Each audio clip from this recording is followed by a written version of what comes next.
राम बापट व्याख्यानमालेच्या वतीनं मी आपल्या सर्वांचं स्वागत करतो. या व्याख्यानमालेत मागील वर्षापर्यंत श्रीयुत सदानंद मेनन, श्रीयुत गुलाम मोहम्मद शेख, प्राध्यापक शिव विश्वनाथन आणि प्राध्यापक के सच्चिदानंदन यांनी आपले विचार पुष्प गुंफले. आज आपल्या सुदैवानं या 4 जणांच्या भाषणांची पुस्तिका उपलब्ध आहे आणि ती बाहेर विक्रीसाठी ठेवलेली आहे. आपण त्याचा जरूर लाभ घ्यावा.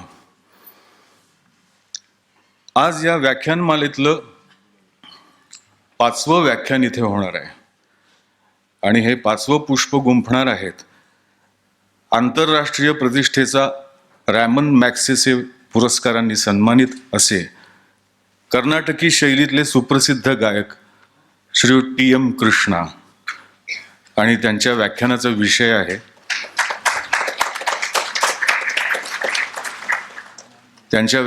विषय आहे Am I free? A musician questions. मी मुक्त आहे काय? एका संगीतकाराचा शोध.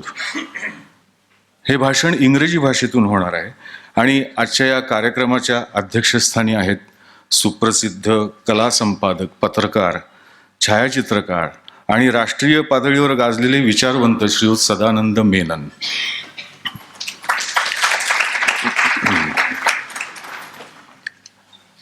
आज सुरुवातीला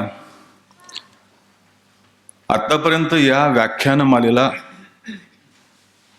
ज्यांचं अर्थपूर्ण सहकार्य लाभलं अशा प्राज फाउंडेशनच्या संचालिका श्रीमती परिमल चौधरी आपलं मनोगत थोडक्यात व्यक्त करतायत. त्यांना मी इथे मनोगत व्यक्त करायला बोलवतो. A very good evening to you all. Special welcome to Mr. T.M. Krishna. Thank you. A re-entrant again, Mr. Sadanand Menon. Thank you so much for being there. And most of you, all of you, who have braved the traffic, who have braved the rains, I don't know which part, excuse me, and have found the time to be here consecutively in the 5th row, 5th year in the row. I'm Parimal Chaudhary and I'm speaking for Praj Foundation today. And we at the foundation are very happy to have made into the 5th year of Ram Bapat Memorial Lecture Series. This activity began, of course, 4 years ago with some interaction with Makran Sathe and Gajanan Paraspe, and we are very happy that we moved this far. In the very first lecture, Sadanand Menon had mentioned, and he had quoted Dorothy Parker, where he said, everything about death is disgusting, but disgusting more are the graveside emotions of the living. We do hope, and although 5 years is a too little time to make a huge assessment about oneself or one's progress in that, we do wish that together, meaning we, Makran Sathe, Paranspi and Foundation, has not let this activity ossify as a dumb ritual, something mechanical activity. So in a way, a spirit of Ram Bapat, which was exhilarating, funny, loving, and renewing and inspiring, still alive.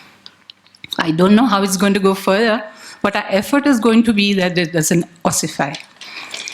Coming back to the foundation activities itself, I'm not going to kill you with what we do, but largely it is working at sustainable development, and art forms the part of the sustainable development. And by partnering with Sathe and Paranspe, we are doing exactly that through the Ram Bapat Memorial Lecture Series. During our interactions with so many friends who are here today, we came across and people said that why don't you print the lectures? Although they are all loaded on YouTube, it has a textbook quality which could be of use to people who are special studious subjects of that particular subject. I took that to my heart and we went and printed it. So instead of making a compendium of all the 4 lectures together, we've separated it out so everybody has the option to pick up whatever they like. So the other thing being the pricing, because this is entirely hand-to-mouth kind of existence when it comes to foundation stuff. Here we have only priced what that thing costed us, nothing more, nothing less. Some is costing more and some is costing less, simply because post GST, the cost of paper, post GST, what the printing of paintings would cost us. So please bear in mind the costing is done that way. The rest all is for you to take. And in an incredibly happy moment, if all the stuff which is kept there gets sold out, boy, you need to come back to me and I'll tell you where to get there. We have opened another account only for this, and it's called the Ram Bapat Memorial Lecture Series. So the account is called rambapatml@gmail.com. So if you need any copies, please let us know. There is a paper and a pen left there. Write your name, write your address. We'll be happy to mail it to you. Now, staying in Pune, and this program starting in Marathi and then going to be continuing in English, it's mandatory that we translate these lectures in Marathi. But, you know, simply translating this huge stuff is going to be more effort. If there are only 50 people who can tell me, I do want a Marathi translation, believe me, I will do that. But 50, that's the magic number. And you know where to reach, rambapatml@gmail.com. So with that little thing, thank you so much for coming. You're most welcome to an interesting evening. Hope to see you next year, same day, same time.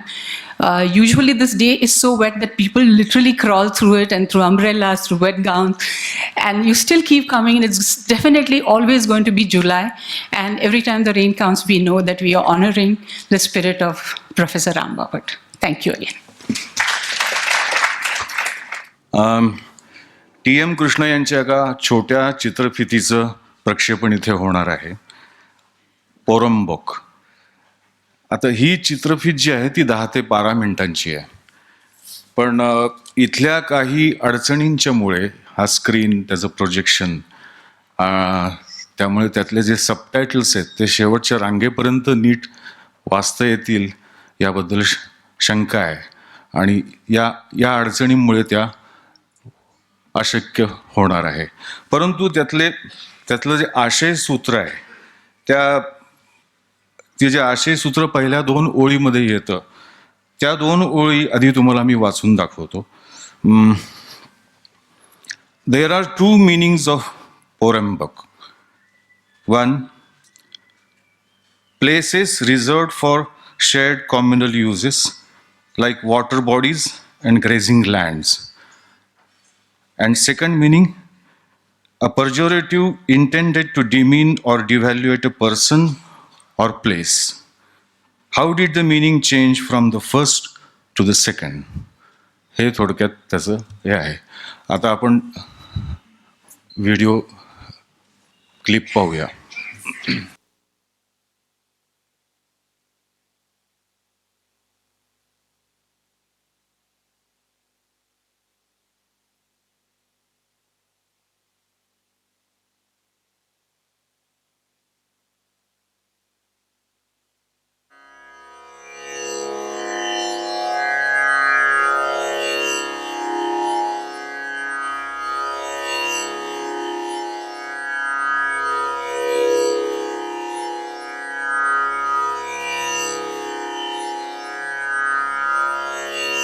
பொறம்போக்கு உனக்கு இல்ல, பொறம்போக்கு எனக்கு இல்ல, பொறம்போக்கு ஊருக்கு, பொறம்போக்கு பூமிக்கு. பொறம்போக்கு உனக்கு இல்ல, பொறம்போக்கு எனக்கு இல்ல, பொறம்போக்கு ஊருக்கு, பொறம்போக்கு பூமிக்கு. பொறம்போக்கு உனக்கு இல்ல, பொறம்போக்கு எனக்கு இல்ல, பொறம்போக்கு ஊருக்கு, பொறம்போக்கு பூமிக்கு. பொறம்போக்கு உனக்கு இல்ல, புறம்போக்கு எனக்கு இல்லை புறம்போக்கு ஊருக்கு புறம்போக்கு பூமிக்கு புறம்போக்கு உன் பொறுப்பு புறம்போக்கு என் பொறுப்பு புறம்போக்கு உன் பொறுப்பு புறம்போக்கு என் பொறுப்பு புறம்போக்கு ஊர் பொறுப்பு இயற்கைக்கு பூமிக்கு புறம்போக்கு உன் பொறுப்பு புறம்போக்கு என் பொறுப்பு புறம்போக்கு ஊர் பொறுப்பு இயற்கைக்கு பூமிக்கு சாமகாரி காமப சானி சாமகாரி சாமகாரி காமப சானி சாமகாரி சாபதடி தபதமாமகரி சாகா வெள்ளம் வந்து போன பின்ன கத்துட்டது என்ன வெள்ளம் வந்து போன பின்ன கத்துட்டது என்ன ஏரிக்குள்ள கட்டடத்த கட்டுறது என்ன வெள்ளம் வந்து போன பின்ன கத்துட்டது என்ன ஏரிக்குள்ள கட்டடத்த கட்டுறது என்ன மழை தண்ணி கடலுக்கு வடிகிற இடத்துல கான்கிரீட் கட்டடம் தேவையா கண்ண மழை தண்ணி கடலுக்கு வடிகிற இடத்துல கான்கிரீட் கட்டடம் தேவையா கண்ண சானி பத பசா சகாரி மகபா மதப மகபா மதப மபதாமரி சபாமத முன்ன நகரத்துக்குள்ள நதிகள் ஓடல முன்ன நகரத்துக்குள்ள நதிகள் ஓடல நதிகள் சுத்திதான் நகரம் வளர்ந்துச்சு முன்ன நகரத்துக்குள்ள நதிகள் ஓடல நதிகள் சுத்திதான் நகரம் வளர்ந்துச்சு மழை தண்ணிய காத்திருந்த ஏரிக்கு புறம்போக்குன்னு பேரு இருந்துச்சு மழை தண்ணிய காத்திருந்த ஏரிக்கு புறம்போக்குன்னு பேரு இருந்துச்சு மகபாமதபச தபச நிரிச மகபமரி சதா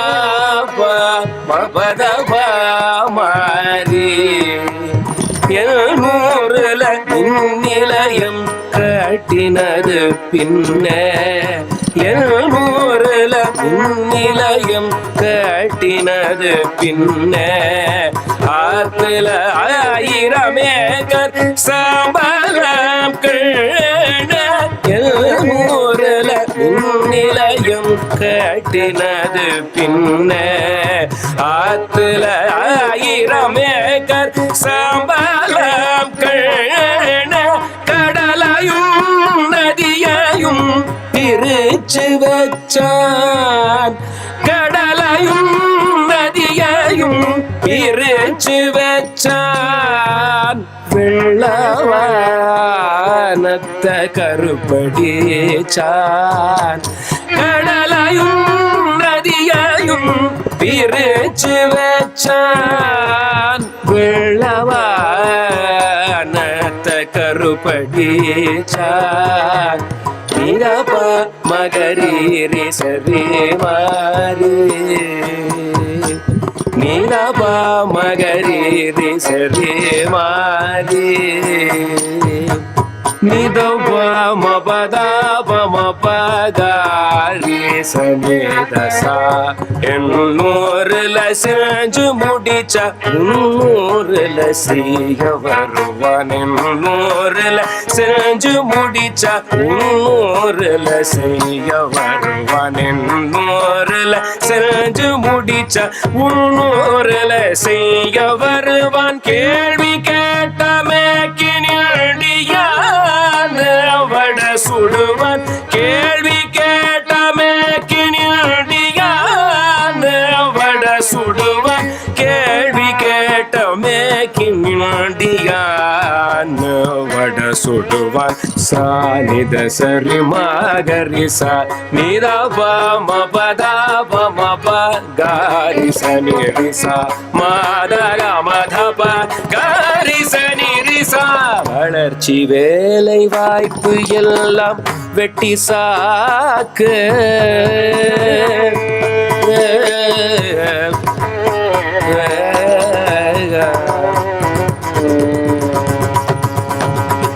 வளர்ச்சி வேலை வாய்ப்பு எல்லாம் வெட்டி சாக்கு ஏறி வித்தவனுக்கு ஏறி வெறும் புறம்போக்கு வளர்ச்சி வேலை வாய்ப்பு எல்லாம் வெட்டி சாக்கு ஏறி வித்தவனுக்கு ஏறி வெறும் புறம்போக்கு அப்போ நீயும் நானும் என்ன கணக்கு அப்போ நீயும் நானும் என்ன கணக்கு அடனியும் நானும் போறம்போக்கு அடனியும் நானும் போறம்போக்கு நான் புறம்போக்கு நான்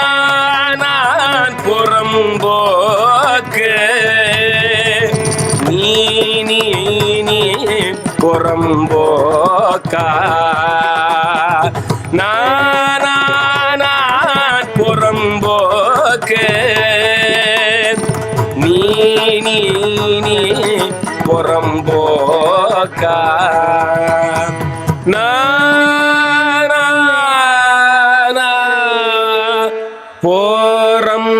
போறம்போக்கு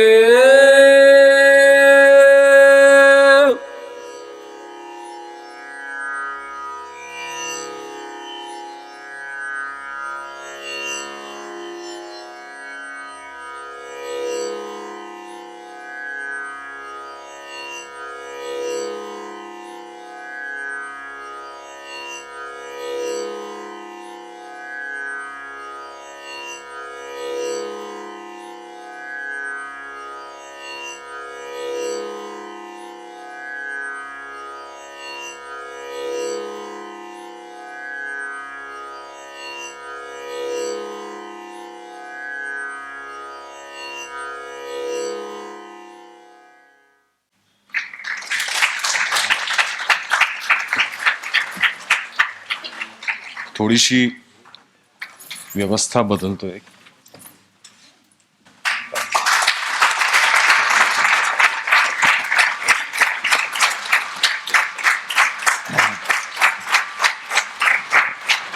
परिमल चौधरी यांना विनंती करतो की त्यांनी पाहुण्यांचं पुष्पगुच्छ देऊन स्वागत करावं.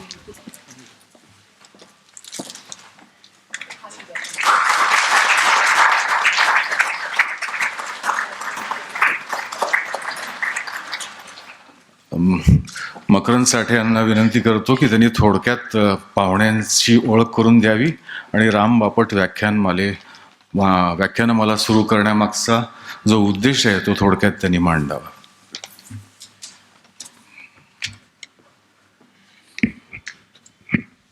Actually, I've been speaking about why we started this now 4 times already, but there must be some young people who don't know Ram Bapat or they know Ram Bapat and some outsiders. So I will have to reiterate again.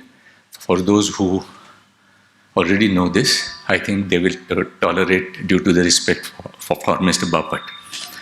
Professor Ram Bapat was really an extraordinary intellectual, a versatile and genius who didn't actually write much, but who interacted with each and everybody who tried to listen to him. And he was also a great listener himself.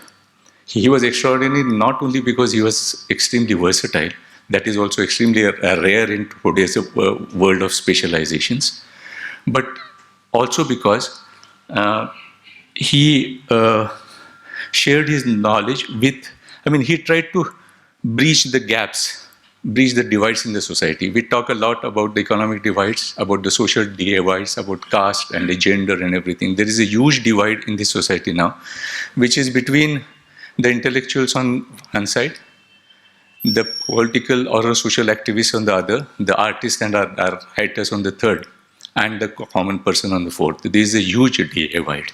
When I was writing the history of theatre, I could write about, I could have a whole section about theatre and Lokmanya Tilak, or theatre and any other such personality. Can you imagine to put today theatre and anybody? I won't take any political names here, but it is impossible now. So that kind of divide has been developing very fast, and it has to be bridged. Ram Bapat tried to do it single-handedly over at least 4 decades.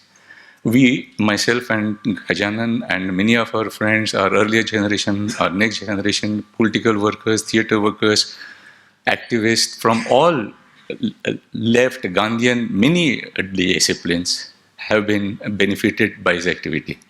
We do not have the capacity to do it ourselves, obviously. So the only thing that we could do was to invite people who have his concerns, who have his talent, who have his knowledge and capacity and the will to share it with the people. We have been extremely lucky, as Gajanan said, to have at least 4 eminent speakers up till now, and we have T.M. Krishna today, who is equally eminent. And I have known Krishna for a long time, but known in the sense I've heard him. I was there for 2 festivals with him, literary festivals or cultural festivals, but I had never the opportunity to actually meet him. But then when I heard him there, I decided that at least one time, at the earliest, we should get him here for this lecture. We are extremely happy that we could have him today. It was also due to my friend Sadanand Menon that we could get in touch with him. He is an extremely busy man. Both of them are here. I am extremely thankful to them. It is difficult to introduce any of our lecturers up till now in short. I will try to be as brief as possible. I won't go on the remunerating or giving list of how many awards they have won and this and that. I will just try to tell you the basic background. Thodur, I hope I'm pronouncing it correctly.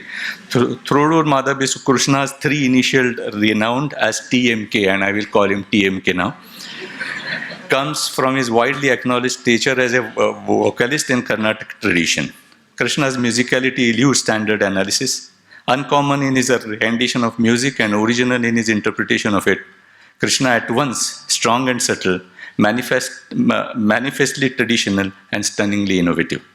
He studied in Krishnamacharya Foundation, the School of Chennai, and Jiddu Krishnamurthy's philosophy of pathlessness has unmistakably influenced Krishna's unpreconditioned journeys over the Carnatic continent.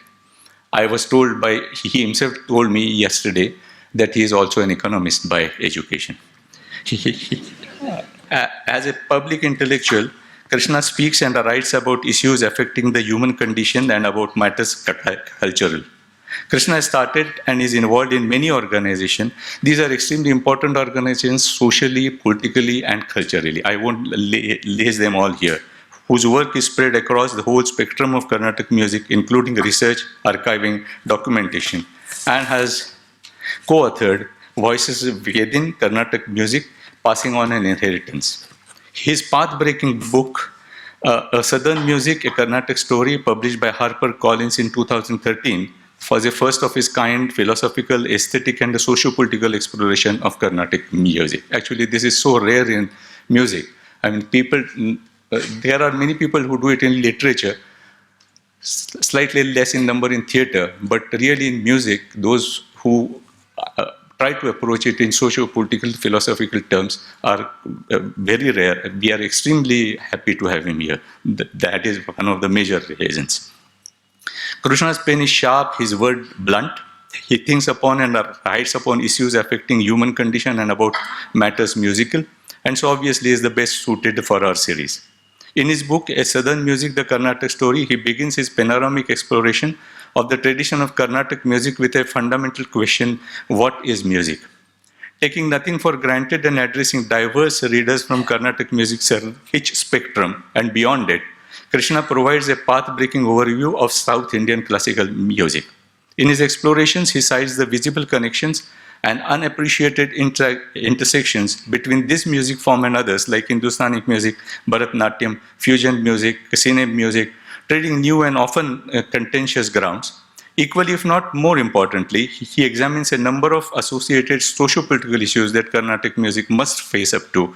Questions of gender and caste, the role of religion and of lyrics, inspired by devotional sentiments, the diaspora and its relationship to classical music, and all this in a world that has opened up very fast and very emphatically to new experiences, yet closed its mind to much that is its priceless inheritance.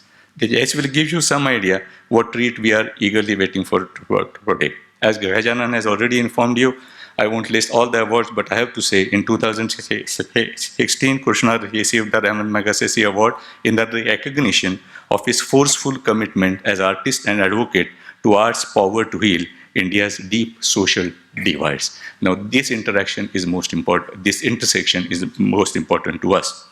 His lecture will be followed by a session of discussion between Mr. Sadanand Menon. We never take any questions from audiences. As you know, memorial lectures don't take questions from audiences. But we have this year decided to have at least an interaction with somebody else. That is Mr. Sadanand Menon. We were lucky to have him, in fact, inaugurate this series itself. Mr. Menon will also, in a sense, chair the session. As we all know, Sadanand Menon is a nationally reputed intellectual, arts editor, popular teacher of cultural journalism, photographer, stage light designer, and prolific speakers at seminars on politics, ecology, and the arts.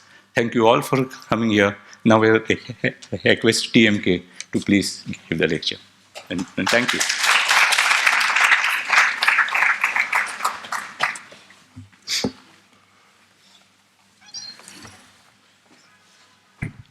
Good evening. I'd like to first thank Makaran Sare, Gajan, the organizers for having invited me. It's truly an honor to deliver this memorial lecture. It gives me great pleasure that my very, very dear friend, Sadanand Menon, has agreed to chair this evening's proceedings, and looking forward to what will be definitely an interesting conversation. And I thank Makaran Sare for kind of giving the gist of my lecture. So it makes my job much easier. I'll just take point 1, point 2 and just expand it. But in a way, the lecture is going to be a kind of a reflection of at least places of my own little journey, my own little conversations with art, society, myself, and the intersection of all these things, which are permanent, but which are noticed by individuals only occasionally. Because we choose when to associate, we choose when not to associate, we choose when to reflect, we choose when not to reflect. And since we are opportunistic in this whole process, and that's probably just the characteristic of the humankind, if you're going to break that opportunism and let that flow happen slightly more constantly, then a lot of interesting things happen. Whether they are correct or wrong is actually beyond the scope, but the interesting aspect of it is what it does to yourself and what it does to the way we associate with everything that exists around us. And that's probably something that I will be dealing with And I will be taking anecdotes from my own life and my own little interactions with artists and music itself. Music itself is, by its own texture and nature, deeply problematic. And I say this precisely because it's intangible. Because you can't hold it. It's not a statue. It's not a painting that you can gaze at. There's nothing tactile about it. It's not a film where you can watch it. You can watch it. It's there. You don't see it. It comes, wafts in, and disappears. But it stays. It stays in this whole mystical way. And there is something so mysterious about what it does when it travels from the source through your auditory system and moves away. And in that whole experience, there is something out of this world about it, especially when it is what each one would call great music or lovely music. I'm not going into the subjectivity of that, but that's precisely the problem of music. And I say it's a problem in a specific sense. Because it is intangible, because it is non-tactile, because you can't nail it, it is very difficult to realize what it is. And the moment something is placed in this mystical zone, our association with it becomes deeply, deeply hierarchical. And when it becomes hierarchical, then what are we actually having a relationship with? This is, what happens here is other words get associated. So some people will use the word divine. I thought I'll use it a little later in the lecture, but I'll drop it right here. For the word divine itself is usually put in place when we actually don't know what it is. That's the truth. We know there's something incredible. I hope it is incredible at least. But we can't be in touch with it. We feel it, so it is divine. And with divinity comes words like purity. Oh my God. It becomes pure. Then the question is, who is the polluter? Right? So the whole idea of music itself needs very, very deep introspection from everybody, and more so from this person who, after a while, starts believing the divinity is actually coming from he or she. Because I sing and you feel the divine. If I didn't open my mouth and produce that note, this hall wouldn't pervade with that, my goodness, this is bliss. And that becomes, so therefore, you own that divinity, you own that purity, and therefore there is a lot of characterization of yourself and the art that happens. Actually, this is a great theatrical drama that we play every day. And I can tell you as a musician, we love every moment of it. The worst thing I can do is to break the bubble. Because it is from that position that I own, I control, and I inhabit. So I wanted to start with this point of music itself being difficult, which is why it is also difficult for musicians to dissociate from that and make that conversation with it. Automatically becomes difficult. And it's completely understandable why it is difficult. So there's the other whole thing that we have with music or with art. Well, the nuances, but I'll come to it. This whole idea of freedom, especially this Indian classical arts. And I want to first straight away say that I use the word classical only for our understanding of the form. I completely dissociate from that word.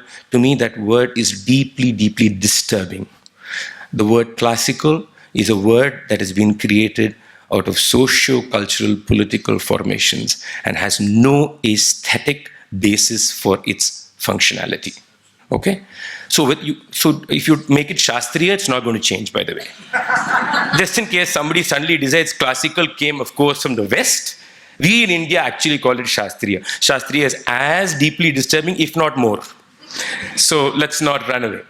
So we also have this notion, especially Indian classical musicians, of this idea of freedom. You know that every musician in our classical form has this great freedom. You know, they can create whatever they want. You know, it's their imagination. It's, you know, this whole idea that there is this complete abandon which is provided in one landscape, and all musicians somehow dive into that abandon and win that abandon. Well, that is also something that I'll be challenging in the process of this lecture, on whether this abandon is real or not. So, but in this too, there is hierarchy, by the way. So the Hindustani musicians believe there is more of that abandon in Hindustani music vis-a-vis Carnatic music. Carnatic musicians will tell you probably the opposite. And they'll say, no, they have no clue what we're talking about, but we have more abandon. But there's another interesting structural thing here. I'll just put this out here. So, this very interesting thing about this idea of freedom, you know, when you hear some music, sometimes you feel it's all free, it's just coming from the heart, it's just flow. You know, all these things we say and we say, you know. So if you listen to Sufi, for example, general notion will be is this whole free from the heart flow is more in forms like Sufi. Somehow in classical, it's slightly less. This is a general impression everybody will give you. And I always wondered for a while, why? Why if you listen to Sufi or if you listen to what you could call social music or anybody else, you will think that they're singing with so much abandon. Classical musicians, yes, at occasions, but less. And there's an interesting structural point here. The thing about what happens in classical music, I'm just throwing this an aside, but it's interesting, is that the structure of the music many times is right in front, right? When the structure is right in front and the music is playing here, then you don't feel as much free. If the structure is here and the music is here, then you feel it's more free.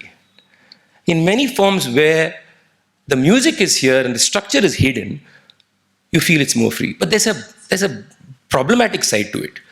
So you think that music is simple also. That's the other danger. So at one point you say it's more free, it's abandoned. At another point you're making a judgment call and saying it doesn't have complexity. It doesn't have sophistication. They sing the same line and again. There's not so much grammar. There is no theorization. So this kind of becomes a double-edged sword for our perceptions. We will accept that freedom, but we will judge its seriousness. So what is this freedom? You know, what is this freedom that we talk about? What do we mean what do I mean as a musician when I ask the question, am I free? So what is this freedom I'm looking for?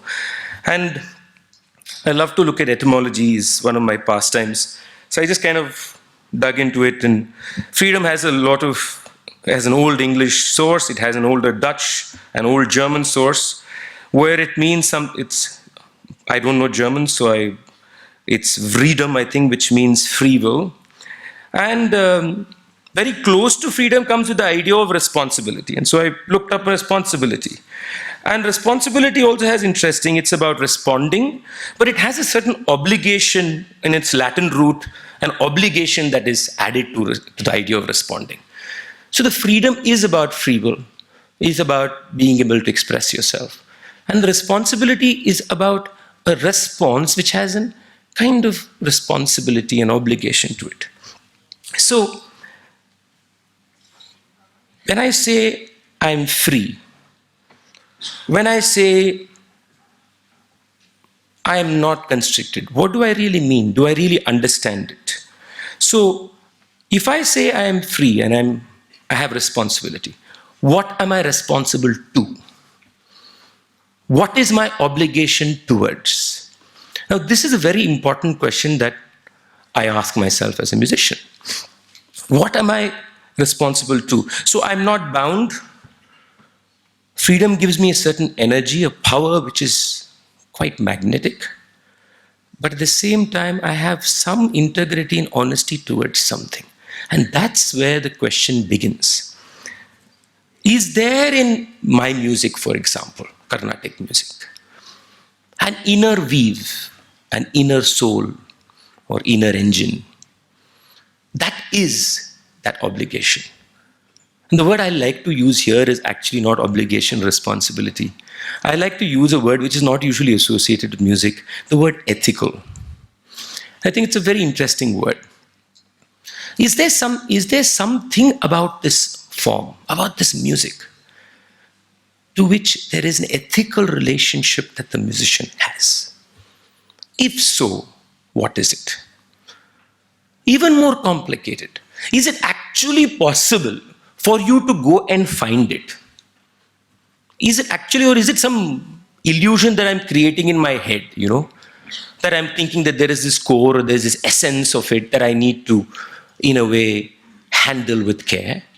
Or am I just creating this mumbo jumbo to find some intellectual explanation for what is basically experience?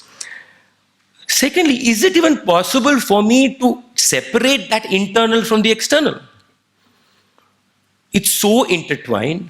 It is so much part of the way I live, the way I sing, the way I stand, the way you listen, the way you look at me. How is it even possible for me to say I need to separate it and find that inner weave? And I'm raising these questions because these were the complex questions that have bothered me and continue to bother me. I'm not saying I've found solutions to any of this. But so the fundamental question I'm asking is very simple, actually, which is a question that I ask myself. Why do I sing? This was actually the fundamental question. Because to just give you a little background about myself, I come from great privilege. I come from upper class, upper caste, all the privileges that you can think of. And I come from a family that has background in the arts, has not just background, has privilege and power associated with especially the classical arts. I come from the heart center of that music. I had great tutelage from great masters. I had opportunities. I sang. I got my name. I got these awards. I was at one point. I grew up in the corridors of musical and artistic power. I walked in. Even my friends used to tease me that whenever you walk into these organizations, you walk like as if you own it. It's really true. I really felt at some point that I actually owned it. I'm not even joking. I did. When I walked the corridors of these big organizations, I was a shit of a boy, 15 or 14. But when I walked in, this was home. I saw nothing, there's no big deal in it. So what? I walked in. So I grew up there, I sang music, I sang concerts, I went on tours, I was recognized as this talented youngster, etc., etc., etc., etc. But at some point, I also knew how to sing a successful concert, by the way. And I knew it very well. I can tell you I still know it pretty well. And it's no big deal. The biggest fraud that artists put up is this idea that it's such a big deal to make a successful event or a concert or a performance or anything. It's not at all difficult. Because after a point, you know what buttons to press. It's a question of you knowing how to choreograph it every time. You may fail there. The failure is not actually there. You know the buttons. The question is, every time you re-choreograph those buttons, there you may kind of mess it up. Okay? But actually the buttons are the same. Utter boredom. And all of you applaud for boredom. And as a musician, I knew exactly what to do. And I don't say this with great happiness, actually. I say this is great artistic sadness. That after a point, what are you doing here? And what are you listening to? Seriously, we are all deprived. But this is what bothered me deeply. And I said, okay, what am I singing? Okay, I'm singing, people are applauding. And in Carnatic music, by the way, there's this habit. Like you say, wow, there's a habit in Carnatic music to do. Okay, and that, by the way, is like the epitome of great appreciation. So applause doesn't matter, by the way. So I just, it's very interesting. So if I was singing here, that will be the one that really triggers everything. So a person who does that, usually in a place where I think it is great music, then I believe the person knows a lot of music. They kind of come to this mutual agreement, like, this man, oh, he knows the businessman, he knows stuff. Usually both ways it is rubbish. Okay? I can tell you that too. But nevertheless, we get mutually satisfied at that moment. And we, so in a concert, if you hear a lot of, then you feel very, very qualitatively empowered. Right? Even if applause doesn't happen, this is what really tells you. But I can tell you, even that can be curated.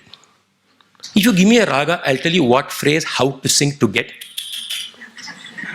It's actually possible. I mean, any musician will tell you it's possible. I know. If I sang Sahana, I know exactly where it's going to come. In fact, so I always tease my students. I said, the problem with you guys is you don't just sing.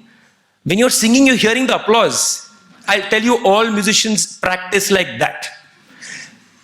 When we sing, we actually are hearing the applause in our heads. This is true of all artists. And that is also a problem. So this question really bothered me. What am I singing?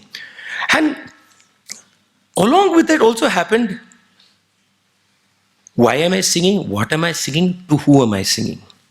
It's all, after a point, there was something honestly very incestual about what was happening. Very pleasurable. I know that whole statement sounds odd, but I let it go. But it is. So this is, so then that leads to a very important follow-up that came up. Okay, if I believe all this is, if they believe there is an issue here, whatever the issue may be, what about these flights of creativity that even I believe I do? This creativity, this virtuoso, when I take a raga and I am like, I'm zooming. I'm literally flying. What about that? Isn't that something more? And it looks, for mere mortals, is something that is impossible to do. Even good musicians will look at great musicians and say, wow, I can't do that. That's something else. So what is that? Is that real? Is that truly free from all what I discussed? Or is it also, in a funny way, even that creative burst itself? Now, this was difficult. It's still difficult to convince my friends that even these creative bursts are, in a way, already programmed in our heads. The experience of those creative bursts, not the formations. Let's not go to technicalities. The experience of those creative bursts are also programmed. So those creative bursts also define your assessment of the music and my assessment of my own music. And this is very difficult for connoisseurs of music to accept and musicians to accept. Because all of us believe that we've transcended that and we can really find what is going on. I think most of us actually are not. We're kind of lost. But this kind of completely burst my whole idea of what I was doing. I had a voice that could transcend octaves. I had a voice that could sing fast, could sing slow, fine. There were moments when I was just running away with things. And people went, but after a point, I was wondering whether this was all part of a drama in which I am also a character. I'm the lead role, of course. So this whole idea of freedom can be discussed in many ways, and I'll go through different ways. And very close to this freedom comes this other notion that we all talk about. It's not just music. Like most of these ideas, by the way, transcend art forms. But I'm using music as the platform, of course. The whole idea of finding your own voice, that's also a very interesting idea. All people in the arts will tell a student of art or a thing that you have to find your own voice. You have to find your own interpretation. What is this your own? I mean, seriously, let's think about this. What is this your own voice that we find? What are we actually finding? How do we find that? And if you're going to find your own voice, then you're at some place saying that you're going to leave behind something. or shall we say reconfigure something, whatever. But we are also saying that something is going to be dropped. Some kind of habituation is going to be dropped. Is it actually dropped? Have we actually done that? Is the voice really found? Or, you can simplify this and say in music, for example, your own voice is singing one raga with a different variation, or singing one extra. That's not finding your own voice. Or finding a different way to give you a voice. Finding a voice is a slightly deeper search. But are we really finding voices, or are we finding superficial interpretations to already what we have designed? This also bothered me deeply. And I was teaching by then. And that created more confusions for me. Because I had students in front of me. What do I tell these people? And when I told them this, I found myself laughing at myself. It's like, there's something wrong with what you're saying. Because you have not dug yourself into the deeper position. What are you telling your student to do? So, I do believe there is and should be something more foundational that challenge that is thrown to who you are and what you sing and where you sing. To even approach the possibility of a voice emerging. A voice may never emerge. But to approach that possibility, the whole inquiry has to be far more foundational. The inquiry has to, in fact, it's a dangerous inquiry. Because the inquiry may actually land you up in breaking every foundational belief system on which you built yourself. Your inquiry may actually lead you to breaking that to pieces. You have no foundation to find a voice then. That is very scary. And I have had a glimpse of that fear. So I kind of know what it can be like. You don't expect it. But can we break it down? Can we really do this? And we talk about finding voices, and voices is always a very complex term, because there are voices and there are voices that are lost. There are voices that we have discarded. There are voices we have marginalized. What has happened to those voices? There are voices in music that we have no aesthetic memory of those voices. Imagine. Aesthetic memory is a beautiful thing. We have no aesthetic memory of those voices. We have taken what those voices expressed, sometimes manipulated them, and call it our own voice. Isn't that's violence. We call it new interpretation. We've called it a new way of performing the art. But many times it has happened at the cost of voices that have been discarded, marginalized, forgotten. And many of this is not accidental, as much as we would love to believe it was just a flow of history. No. So where am I going to find this voice of mine? Freedom is a way of trying to be beyond conformism, beyond orthodoxy, beyond collective habit. And when we find that the art itself is collective habit, then where is this freedom that we are discussing?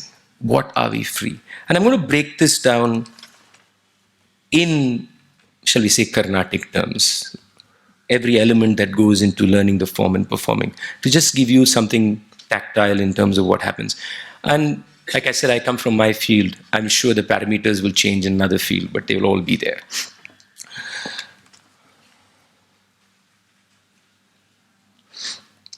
So you take Carnatic music. And I want to say one thing before I go on, that there's another big thing about the world of art, especially the world of the classical art, is that we have created a bubble where we usually exist about 6 feet above the earth.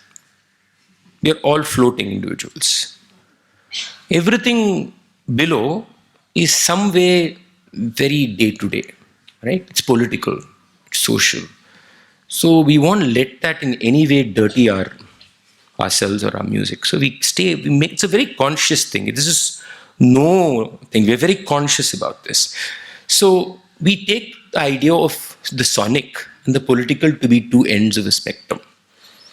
We love to discuss the sonic idea, but we'll never discuss the political idea. But what we don't realize that even the sound is political. What we don't realize that even the sound of a line of music has politics in it, has social history in it, has everything embedded in it. While I may not be conscious that it is there, it lives there. So it's only possible if I find a way of linking these two that I can actually see where I am. I can actually see what am I challenging. And I can actually see whether there is a negotiation out of this at all. Maybe there's no negotiation out of it. But we have to reflect about it. So you take Carnatic music, So I go to learn Carnatic music. Seems like a very straightforward thing. My family likes Carnatic music. So I'm sent to a guru. I go to the guru's house. I learn Carnatic music. Now the problem is, you're not just learning Carnatic music. You're learning a lot of things. And most of the other things you learn, you don't even know you've learned.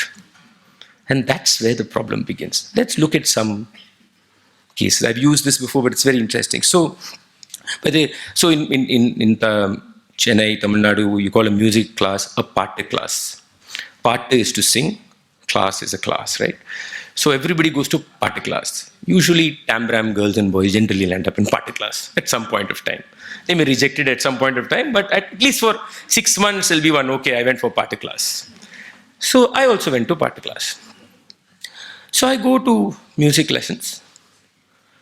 From how the class is designed to the conversations that will happen between the guru and the shishya, there are a lot of things that are being told to me. I am taught religious belief.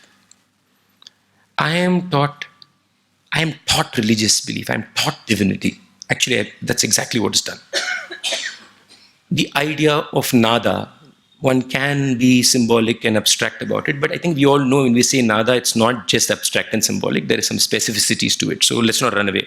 So when you talked about nada, you talked about gods, you talked about the composer. The composer usually does magic, has done magic tricks all their lives.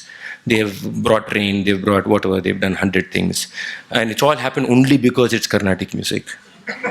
Yeah. It's very important. It's all happened only because it's Carnatic music. If they sang rock and roll, you think that some goddess will bring rain? No way.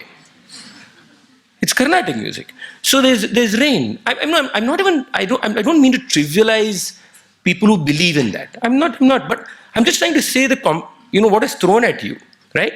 So Tyagaraja is a saint. Dikshitar is a saint. Shyama Shastri is a saint. They all got moksha. They all sang the Lord's name. They all were bhaktas. And even beyond their lyrics, even the sound of this music leads you to, the only reason you sing this music is to get moksha, nirvana. Now, then when you learn the composition, you're learned compositions with mythological story. And it's not like mythological stories that are told like bedtime at home. They're told differently. The mythological story informs the way you sing. The mythological story has to be transferred to the person listening to you because you have been informed about it. You are a catalyst for so many things. And all this is happening from the day you learn sa, ri, ga, ma, pa, da, ni, sa. Sa, ri, ga, ma, pa, da, ni, sa itself, in its form, is a vehicle to something else. Now, what am I actually learning? Of course, there are symbols galore in the classroom. What am I learning? I'm learning music. But with it, my intonation of every swara is laden with these stories I'm told, is laden with these belief systems that I'm given. And this, by the way, are foundationally accepted ideas. These are not what you will challenge. You may challenge why the dha should not be in that form, in that raga. But you will not challenge whether the dha can be as beautiful if I didn't think any of this structuring. You would never think that. So I am given all this, and there are surrounding practices around it. There are rituals. Rituals are the most incredibly convincing thing that humanity has discovered. It's because of rituals that we are who we are. Starting from how, even simple rituals like brushing your teeth. But ritual is such a powerful tool. So the classroom actually is a ritual. Anybody who's gone to music class will tell you there are rituals associated with the classroom. They are unquestionable rituals. In the ritual, even question of entering the classroom, sitting in the classroom, conversation in the classroom, how a question is asked in the classroom, the whole dynamics is part of a certain ritual. And the thing about ritual is also the fact that in the ritual, all the participants are performing, right? All the participants are actually performing in the ritual. So if it's a guru and 5 shishyas, the 5 shishyas and guru are all performing. Now they are performing with each other and towards the guru. And in this whole performance, in this design too, there are certain inhabitations that happen, certain characteristics that you will take and you will own. And every time you sing, they will all reveal themselves. Now, it is not just the classroom. I will take, for example, in Carnatic music, the form and the presentation. Why form? Let's not go there. Let's say you go to a Carnatic music concert. Let's see the visual of a concert. You enter the space, and there are so many symbols that tell you so many things about the concert. Even the Tanpura sound may not be heard. The images that will be adorning the stage, the idea of sanctity that will pervade everybody. And I use sanctity in a specific religious sense, not in an abstract idea, which is of course different. Is there for everybody to feel, to own. And all those who come there are celebrating in that, including me, by the way. Even now I want to say, as much as I say all this, if I sit on stage, don't I feel it today? Of course I feel it today. Isn't there great ownership in it? Of course there's ownership in it. So it's not about being devoid of it. So there is this whole, so when the screen opens, everything, the appearance of the musicians, the way they will communicate the music to you, everything has underlying cultural, social, and political messages that in this case belong to the community that owns that art. For a different art form, it's a different set of designs, a different set of communities. That's all is the difference. So like for example, let's discuss something very specific, is the way the Carnatic music performance is designed. So this is something I challenged about 7 years ago maybe, and I've kind of worked with it. So if you look at the history of Carnatic music, and I want to say here that this whole idea that Indian classical music is 2000 years old is rubbish. Indian classical music is not 2000 years old. It is not coming from Natya Shastra or Sangeet Ratnakara. No, I've seen both texts to some extent. Actually, we should call both these forms modern. But we won't call it modern. Because if you call it modern, then sanctity becomes a problem. So you don't want to use the word modern, but you want to be modern, but you want to keep it sanctified, because then it's 2000 years. So there's an ongoing battle. I mean, there's an ongoing battle, right? So in a way, so if you take my generation, next generation musicians, they don't look like typical Carnatic musicians. So that's the cool side of it. That's the modern side. But then if you dig scratch a little bit beyond the skin, then the sanctity will come back very fast running. It's something that we do quite beautifully. It's like how we have now in present political scenario married actual technology to mythical technology. How we have found both to be actually as relevant. It's quite amazing how we can have plastic surgery done 4,000 years ago and suddenly we can have bombs bought from somewhere. So it's similar. We do that quite well. But if I look at the formation, how was this music sung? Some history. So if you look at Carnatic music as it is today, you could say more or less formalized itself as an aesthetic unit maybe around 150, 200 years ago, as an aesthetic unit. Of course, there are seeds before, there are trails before, that's far more complex and nuanced. And if you look at how it was sung, it was not sung anything like how it has been sung in the last 100 years. It was sung very differently. And there are many reasons why it got the present form. So I'll just sum out history here. So a lot of this formalization of the form happened in Tanjore district, where it was a hotbed of musical movement. There were musicians from different parts of the country coming there. There was a lot of music there. And an important aspect in this was what is known as the Harikatha tradition, which came, by the way, from what is Maharashtra today. So we got this tradition there. Of course, there are debates to when it came, but Ramachandra Baba is supposed to have come in the early 19th or maybe late 18th century, early 19th century, I don't remember. But he kind of formalized the whole Harikatha tradition. And with that also came the Bhajana tradition. They're twins. You can't really separate them. Both happen constantly, right?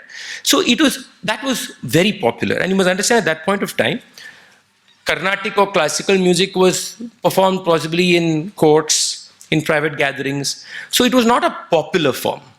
To put it simply, Harikatha and Bhajana was Bollywood of today, right? So they were very popular and people came in droves. And it was, the tradition that came was very casteist, it was very Brahminical.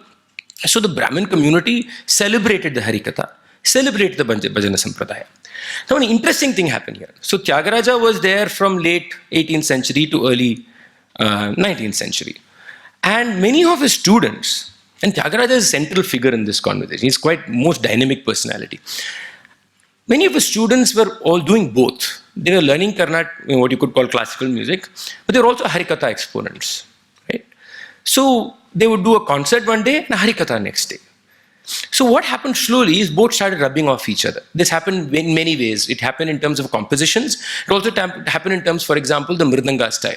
The way we play Mridanga, the Tanjore style, is greatly influenced, by the way, from the Bhajana Sampradaya that came from Maharashtra. So it was influenced, both were kind of feeding off each other. So they used to sing a lot of compositions one day. One day they would sing more. Carnatic music was far more alapana, less composition was what was happening. But because that was more popular, the compositions started coming into the concert. Now, Tyagaraja's compositions were most useful.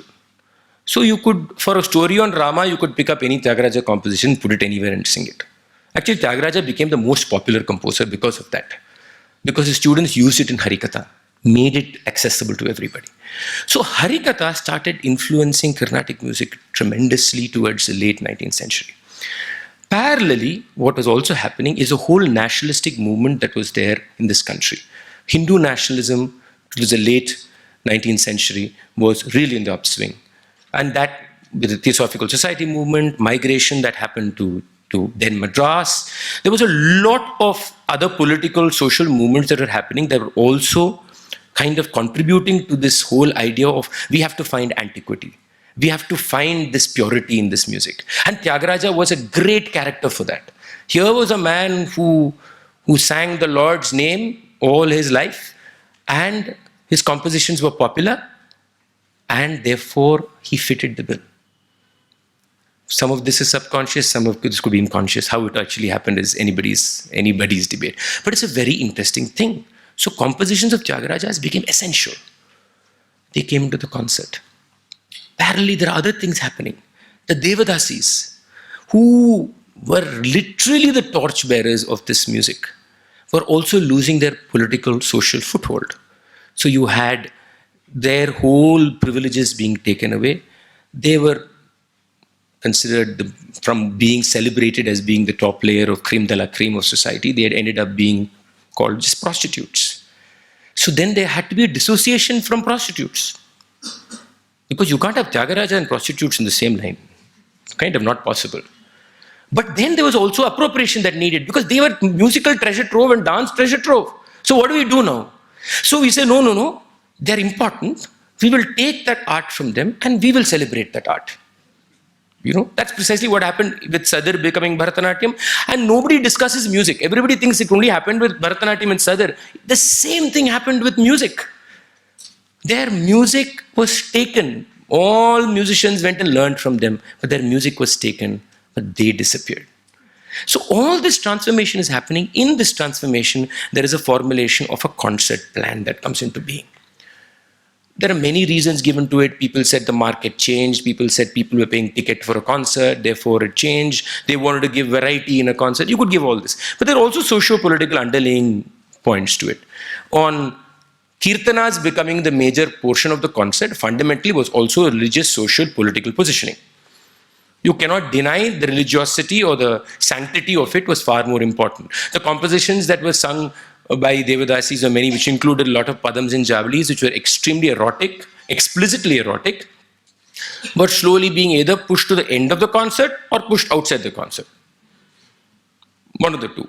So Sringara became a big problem for Carnatic music. Because when you have Tyagaraja, you can't have Sringara, boss.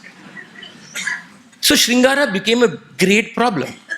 And how do we handle Sringara? So you see that I'm singing all this music, by the way. I learned this way. I sang this music. So when I sing this music in a specific presentational form, in a belief system that I've inherited, what am I free of? Very difficult question. I don't have an answer to this question. What am I free of? I don't know. Am I really free of anything? Because at some point I'm feeding into every one of these little pieces in this jigsaw puzzle. And I'm just one element who's kind of figuring this out. And then I just want to elaborate on the other point I had talked about. Is a context. The context of where a performance happens is something we never discuss. We take it for granted that somehow the context is a neutral place. Because we sell tickets, for example, or because the gate is open, we say the context is neutral. I didn't say you don't come. Did I ask you not to come? I didn't ask you not to come.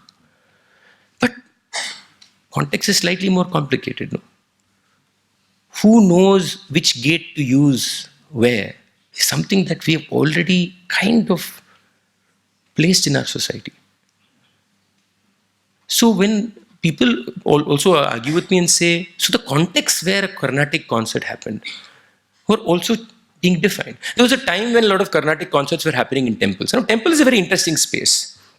And I want to bring this up because I also want to speak about a couple of things here. So temple, yes, it's a religious space, but it's also very interesting. It's not just a religious space. The temple has always been a complicated kind of a cultural space. Yeah, there is religion, there is all that is happening around the religion. But the courtyard in the temple has always been something very different. So, and a classic example for me for this is Kerala, where I've performed a lot. Most concerts, even today in Kerala, happen in temple spaces. Okay? They happen in the courtyard around the temple. And the access to that is very interestingly universal. Everybody comes there. Hindu, Muslim, Christian, any caste, gender, no issues. They'll all be there in the audience and they listen to a concert.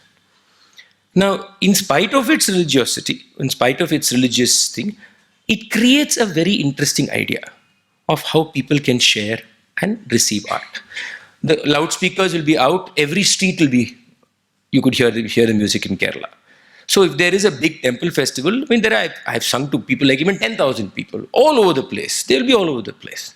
So there's a very interesting thing that happens in that process. But then if you change that, and then concerts only happen, say, for example, in designed spaces. It could be performance halls.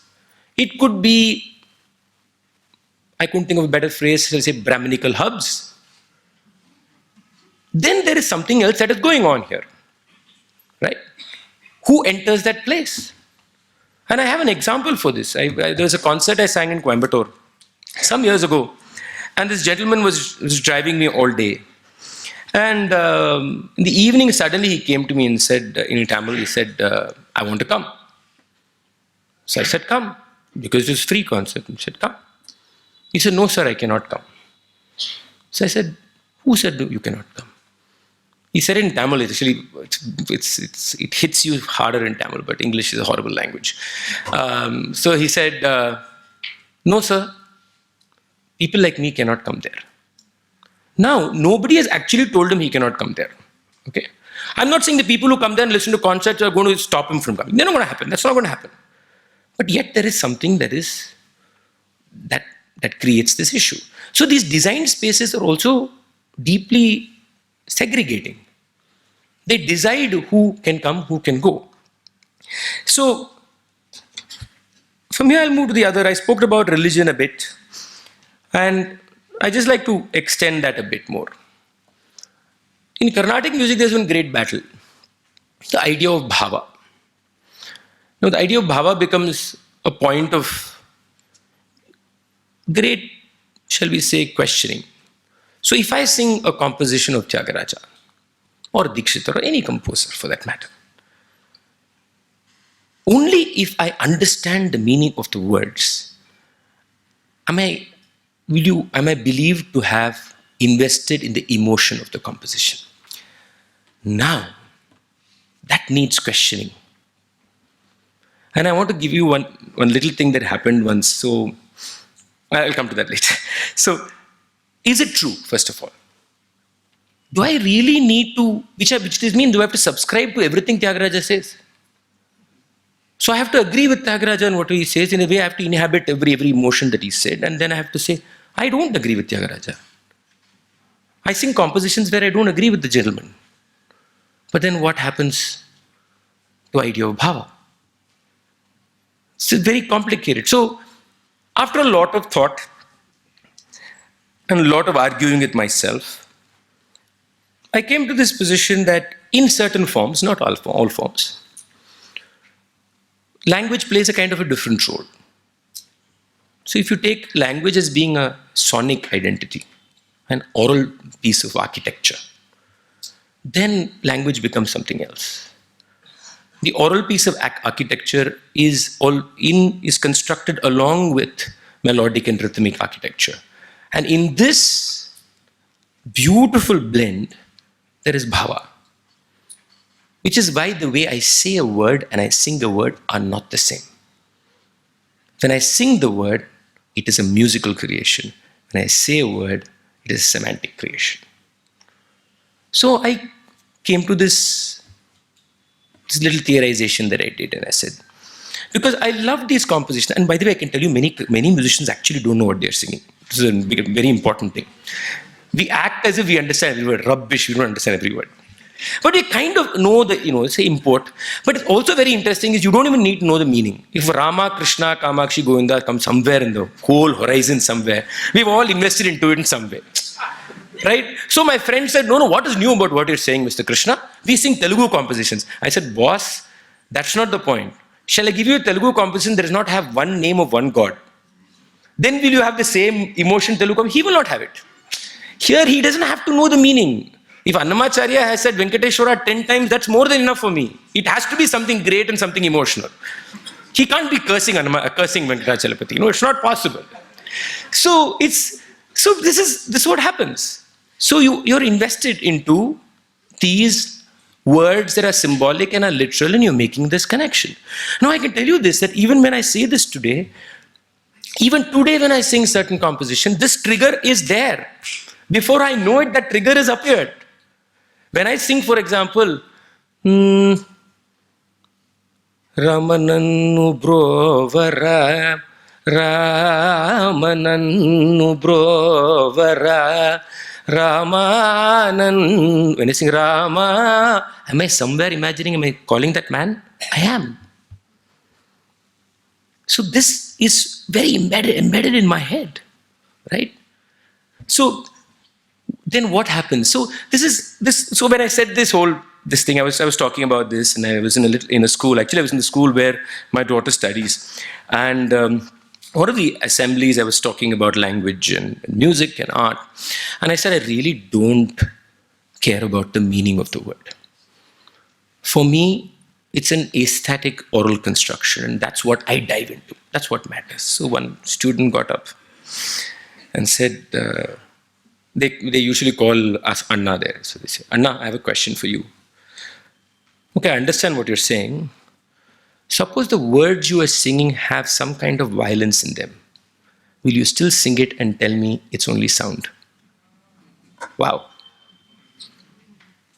I fumbled and gave a horrible answer because I realized that's a very serious question.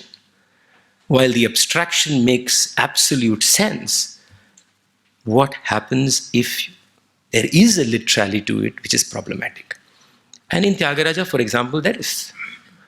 I mean, I don't expect Tyagaraja to have kind of modern gender or caste kind of sensibilities.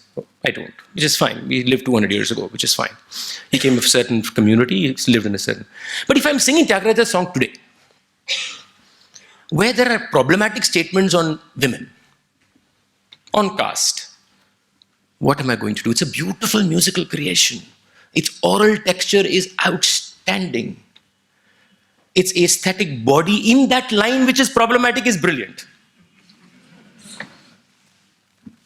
How do I reconcile this problem? Actually, I don't have a reconciliation for this problem.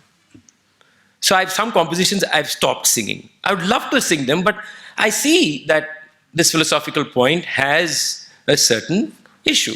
So all these markers are already in me, are already placed in me.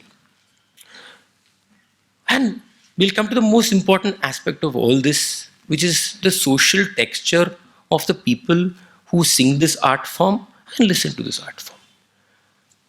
We all come from predominantly the same caste group, which is Brahmins. And we, in a way, are socially reiterating that caste group. Now, this was something I never recognized for most of my life. This is also true. There's no point, it's very important I say this because I can't stand here and be a fraud. I didn't even recognize it. It was very normal for me. It was very normal. It was very, very, something that happened every day in my life. And I don't come from a religious house. I don't come from, deeply ritualistic home also, yet. So, and in this, there is a multiple problems. The Devadasis have disappeared. The Nadaswara Vidwans, who are also part of a different caste group, are not even part of what is mainstream Carnatic music. They're performing in weddings, in some corner in a temple. They're not part of what is Carnatic music today. And it's just us. This is actually a Brahminical art form. Whether we like saying it or not, it's the truth. So this, then what am I singing? Again, same kind of people sitting here, I'm the same kind of person. We're all doing the same thing. Can I ever disturb the audience? Which is what art should do. I can't. I cannot disturb the audience. The disturbance can be technical. And those technical things to me are extremely, not something we need to even go into too much right now. I can't. So what are we feeding off each other? What is this freedom I'm talking about? And embedded in that social structure is also deeply problematic religious belief systems. Deeply problematic religious positions. Problematic caste positions. And let's not forget something we always forget is the issue of gender. I mean, there are serious problems even today in the world of art with gender. And Carnatic music, of course. There are even now Carnatic musicians who will not accompany women. Even today. There are male musicians, singers who will not have women as accompanists. Today. Of course, the argument that will be thrown at you is, of course, I can't find any woman who is as good. It's always a qualitative thing, you see. So we don't discriminate at all. It happens today. And okay, even beyond this blatant happening, even now, if you just scratch the surface a little bit for these things, you will hear musicians talking about how playing for a woman is kind of boring, kind of how they are not pushed, they're not challenged enough, but if you play for the man, it's far more challenging. All these things come in. So in this is embedded another point.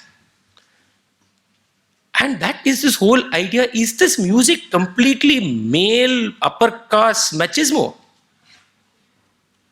At some level you wonder that whether it is. It's been designed by men of a certain caste to be programmed in a certain way. where is the woman's voice in this? And the woman is always has to then play the game. She's finding a way to play the game within this structure and negotiating their own way. Of course, it also the flip also so the flip also happens is when the woman becomes powerful, she will not have women accomplices. That's a very interesting thing that will happen. So the top women musician will have only men as accomplices. Because that's also a power game which the man has taught the woman. So she plays the game very clearly and saying, I have control over these three men sitting around me. It's very complicated. It's very complicated, but this is all real time happening. This is not even theorization, it's real time happening. In all this, by the way, we say we're making music. Right? So the whole structure of how we perform, how we sit on stage, the way we sit on stage itself is a power positioning. It's entirely a power positioning. Who sits where, does what, is completely got to do with who controls whom, who can press what, who can do what. This is not about just it's aesthetically designed to, no. This is designed to make sure. So I have tried dabbling with kind of shifting those things. But the point is that I'm trying to make here is all this is happening. So where is the art? Where is this freedom? This true freedom of really challenging every one of this. And how does this inform the way I sing every line of music? When I sit on stage, I am actually playing to the power position that I'm in. I am playing to the control mechanisms that I have. I am playing to the control mechanism that we have created for ourselves. I am also designed my music to make sure that we are all happy with what is going to happen. I make sure that I don't challenge your Brahmanism even one moment. I cannot challenge your Brahmanism. And I will not through my music. So, just because I sing one raga a little differently, am I a creative spirit? Am I free? These were all the questions that bothered me tremendously. And these led to a lot of different things happening. But then, you could push this argument a little bit more and especially wonder, especially when you're coming from an art form and a community that's, shall we say, up in the pyramid of social hierarchy, is by reiterating this, if you call us this space here, is it also an oppressing tool for that exists beyond this space? So when I say when I put a lot of qualitative positioning on what we inhabit, I'm also saying something about the people who do not inhabit it and the art that happens beyond the doors here. So then, is there really something profound about art? Or is it all just this, this manipulation and negotiation that's happening? Is there really something profound? I think that's also something we essentially need to ask. Or, Team Krishna basically said that everything is a socio-political negotiation and manipulation. But is there something? Because somewhere, I can understand people say, no, I have experienced something profound in art. We've all experienced something. There are those moments, there are those events, there are those phases. But what is that? What happens to us at that moment? And why is it that we don't carry that with us? And of course, this is something very difficult to articulate in words. But if I was going to make a feeble attempt of trying to find meaning in what happens.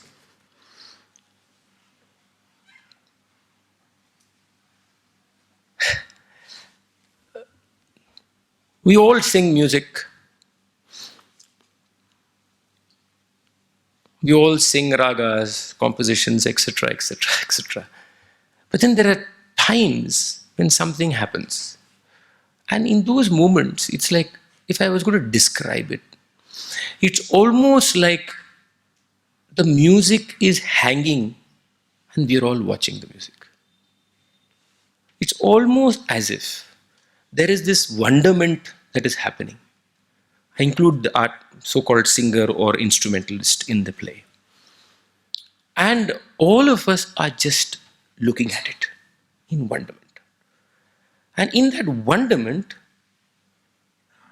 there is no literal emotive experience. Being careful when I say this. There's no sadness due to a sad moment. There's no happiness because of a joke. There's none of that. There is just something that goes on. But you're extremely emotional. But it's not personal. It's not about nostalgia. You don't remember a concert that you heard 30 years ago where the same thing happened, or a play you saw some years ago. But you feel it, but it's not about you. It's one of those rare moments where you feel and you experience, but you have nothing to do with that moment of experience. Quite incredible. Quite astounding what happens. But it's so deeply impactful, so essential to your being at that moment, that you're all in it. This happens in theater, this can happen in cinema, this can happen reading poetry, it can happen listening to a raga. And the beautiful thing and the sad thing here is that we all experience this. But the truth also is we all run away from it. Because in those moments, as human beings, we are most vulnerable. In those moments, we have no safeguards. In those moments, those identities that we discussed today completely dissolved. In those moments, you could not hold on to all those things, crutches that kind of reaffirmed your presence in those moments. And we do not want to be in a position where we are vulnerable enough to do that. But we all want to experience it. And this is as much true of musicians. I've heard musicians, in fact, say, that, no, all this you should not, this is, get back to the functionality of what you're doing. Get back to doing what you do. Because there you don't have control. Even the musician has no control of what's going on. So there is something profound that is happening in art. There is something that is beyond virtuosity. There is something beyond reiteration. But the problem is, why cannot I carry that in my inquiry of the art itself? If this experience is true, this experience should fundamentally make me ask the foundational question: what was I doing for the other 2 hours where I sang rubbish? What was I doing then? What was happening then? If this is something, what was happening at the rest of the time? I have to challenge that. I have to challenge everything that I did, which did not give me this moment of art or art experience, or whatever you want to call it. And what is even very interesting about this kind of experience, it happens even when you see great art pieces. It just engulfs you and you're just there. The artist doesn't matter, nothing matters. It's the way everybody receives is quite beautiful. We all receive in such a fashion where all these constructions that we made difficult for us to experience art completely fall down. And we receive with such openness. We receive in a way without judgment. Otherwise, we don't receive it. We have not judged the art. We're just allowing it to be with us. So, for me, this actually was the biggest trigger to ask the question. Because I still believe it's true. I still believe it's true. And for me, biggest trigger is, if this is true, then what is this? And the moment you expand this even more, then you have to wonder whether a conversation with a fruit seller in the morning will inform the way you sing an alapana in Kamboji. Will it? Will a conversation, a walk on the road, inform the way I sing a raga? Inform the way I sing a Tyagaraja Kirtana? Am I allowing that to happen? Which means, are you embracing the reality of the political in also everything that you do? If you allow that to happen, then there's a certain seamlessness that happens to receiving, and the source does not matter. And it's a two-way traffic. It happens both ways. So, even today, people ask me many times, why do you speak about politics? Why do you talk about all these issues? Just go sing, that's your job. Can PM Krishna please just sing? He does that pretty decently. Why? This is precisely why I cannot. I just cannot. And I don't think any artist should. Is because, and not talking literally. Now I want to say, just because you put a political play does not mean that your play is informed. Let's be very clear about this. The politicalness of your play is in the aesthetics of the play, not necessarily in the top layer statements that are being made in the play. The politics in my music is not necessarily got to do with the political words that emanate from their mouth. It's got to do with the aesthetics that are embedded in the way the music itself is presented. Therefore, the political, the day-to-day, the everyday has to directly inhabit every swara, every raga, every beat, every kirtana that I sing. The moment that happens, then unfortunately, every foundational belief system crumbles. And when it crumbles, it's very scary. Because you don't have anything to hold on to. You really don't have much to hold on to. You don't know, to speak very in terms of the market, you don't know, a delivery mechanism has been broken. You don't know what to deliver. You don't know how to deliver. You don't even know whether it has an identity of its own. You're grappling with it. You're probably going to grapple all your life, but you're at least with it. And the most beautiful thing that also happens in allowing for that openness is empathy feeds everything. I don't think in art in general there's empathy. I believe artists and art forms are in such bubbles that real empathy to feel beyond those boundary lines are rare, are very rare. Because we are passing judgments within every bubble. So, but a classical form doesn't think it needs the fruit seller on the street. The classical form does not need the fruit seller on the street. The classical form does not worry whether in Ennore, those people are struggling with the pollution that is happening. We are not associated with it in any fashion. It doesn't impact my music. I can still sing a great todi. But when I allow it to inhabit my todi, then the sound of my todi changes. It becomes alive in a very, very, very different way. So, I wanted to come a circle and finally end with Porumboku and talk a little bit about it. So, in a way, if you look at it, all of us as musicians are extremely bound and trapped. We're very good at what we do. Yes, we're very capable. We create pretty things. We create things that you may call beautiful, but are they works of art? That's a serious question. But what is even worse is the condescension that comes with what we hold, of everything else. And for me, I was as condescending as anybody else. I didn't think any other art form had the greatness of Carnatic music or classical forms. Of course, Indian culture, all these things.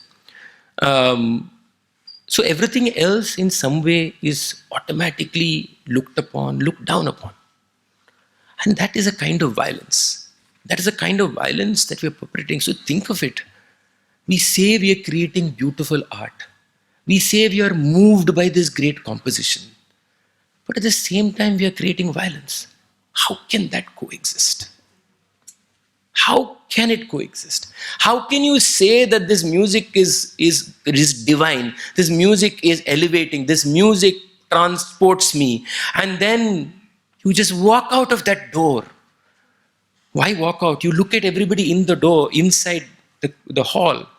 You know that you're actually exhibiting power, privilege, and you are exhibiting arrogance of what you are. How can that coexist, and how can you say it's still not disturbing and you're free? You just cannot say it. For me, after a point, I just could not say it. I still cannot say it. And I have to bring today's political context to this conversation before I finish. It's very important. And in today's political context, this has become a celebration. It has become a celebration to celebrate this kind of, shall we say, upper caste, upper class, very, very Brahminical, very, very religious, nationalistic Indian culture. Or what is Indian culture? I don't know what Indian culture is. It has become a point of great happiness to celebrate this, propagate this, and say this is what we represent, therefore we are above everybody else. The classical world in India today is completely selling this kind of violence. This is absolute aesthetic violence that is political and social, and we're doing it every day. And we think this is correct. We think this is the order.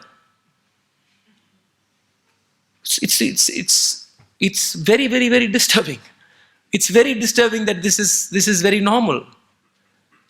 It is not about whether you believe in Tyagaraja or believe in Rama. That's not the point. That is for each one to find. That's their own search. But to believe that because we handle and hold this art form, we represent something that is superior, something that is older, something that is more pure, something that is more vibrant, that something that is more sophisticated than everything else. And therefore the people who celebrate all that are lower cannot be propagated as truth. And we are propagating. We'll use the Vedas for that, we'll use the Bhagavad Gita for that, we'll use every treatise possible, every book possible, every name possible for it. And we are. So this whole journey of mine has become even more problematic today because of the climate that we live in, where this is what the community that I belong to want to reiterate.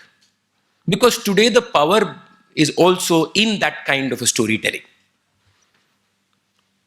So within that, we have to find spaces to actually ask the question, can I be free of all this? Can I be in wonderment? And can I be free of this? Not always, but can I always be conscious that I am not free? That is important. Can I be conscious that I am not free, that I am as much supplying into the system, I am as much feeding into it? That itself is a movement to come to. I'll end with Porambokku. So this was a very interesting project. I don't know how many of you followed the subtitle. It's important in this conversation, so I'll end with talking a little bit about it. So Porambokku directly, of course, talks about the problems that has happened because of the power stations dumping fly ash, 1,000 acres of land in the northern parts of Chennai, in Ennore, and which has taken what is Porambokku, which is, I always say, if I say it in English, it all sounds so stylish, commons. It sounds so stylish. So taken commons, basically, and dumped fly ash, which is affecting the people who live there, affecting the rivers there, affecting the livelihood of fisher folk, and it's a disaster zone. It's actually a disaster zone. It should be declared an environmental disaster. And this song directly addressed that. But along with it, it did a few interesting things that happened. So a parallel conversation, this dear friend of mine, Nityanand Jairam, environmental activist, is the one who came up with the idea of the song. But we were also having multiple conversations, and one of the conversations was also about music, my own little struggles with what I was singing and how I was singing. And this whole idea of lyrical meaning and was in my head. And after a point, I came to this whole approach of saying, okay, abstraction is here, literality is here.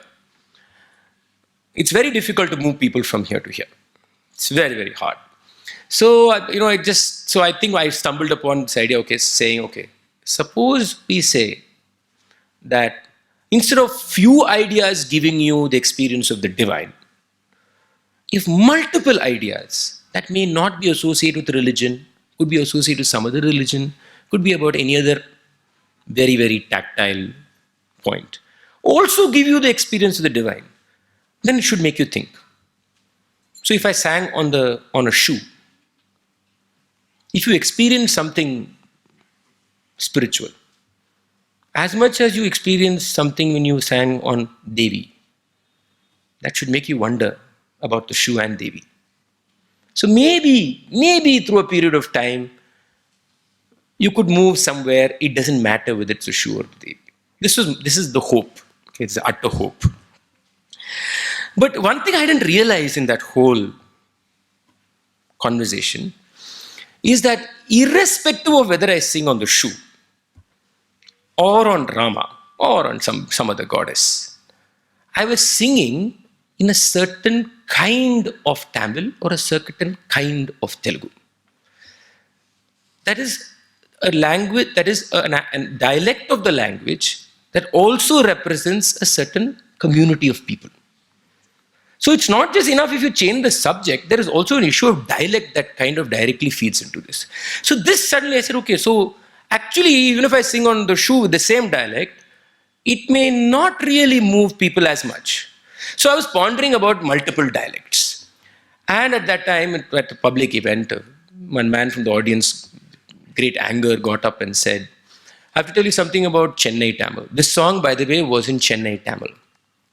And I want to say that nobody, including the literary figures, ever respect Chennai Tamil as even a dialect.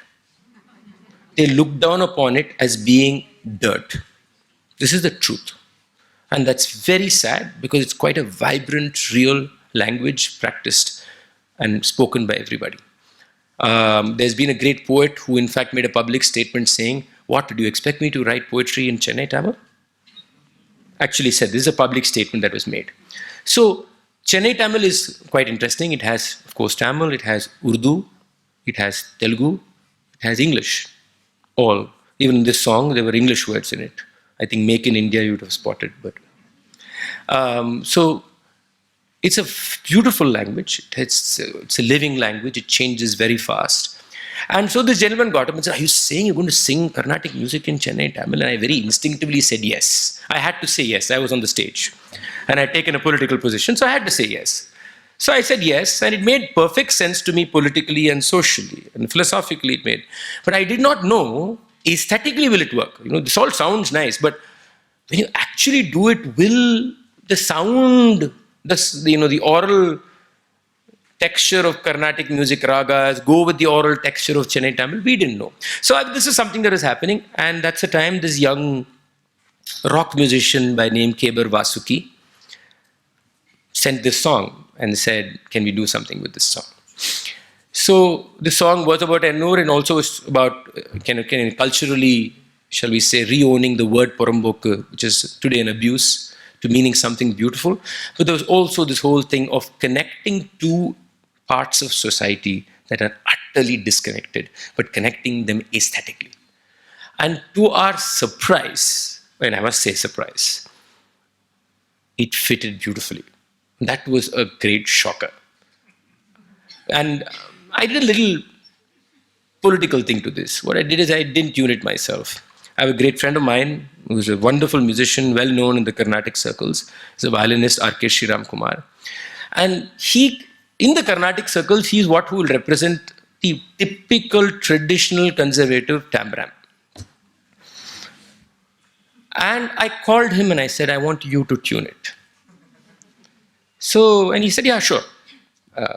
Of course I will do it. But it also created an interesting, perceptive questioning of how I perceive that gentleman.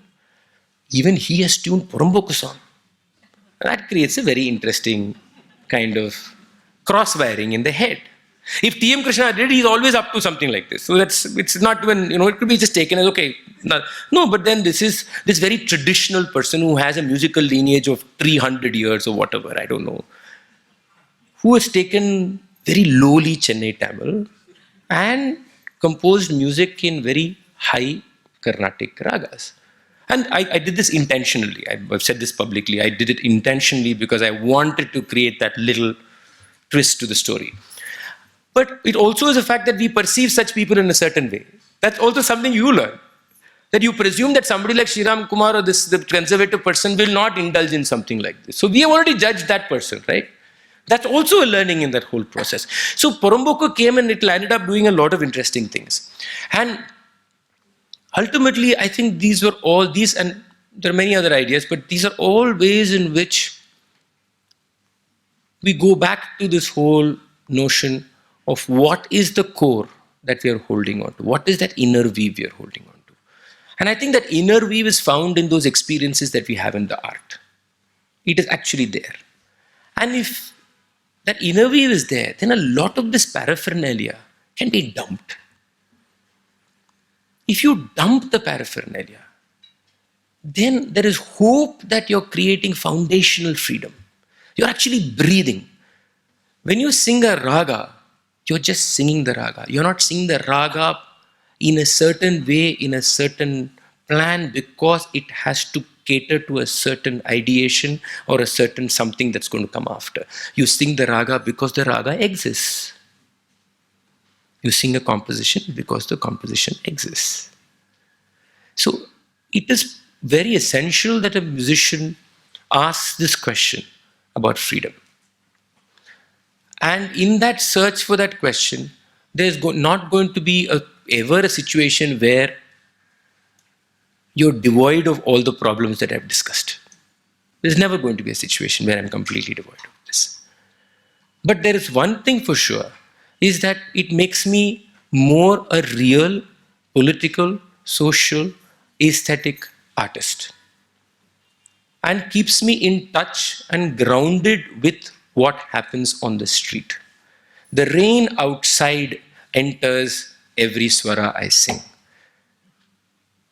It has to enter every swara I sing. And if it does not, then it is not art. There is no freedom. There is just completely self-serving, selfish reiteration of what we think is beautiful. And all we do is pat ourselves in our backs and go back home and say, we are such sophisticated people. Thank you.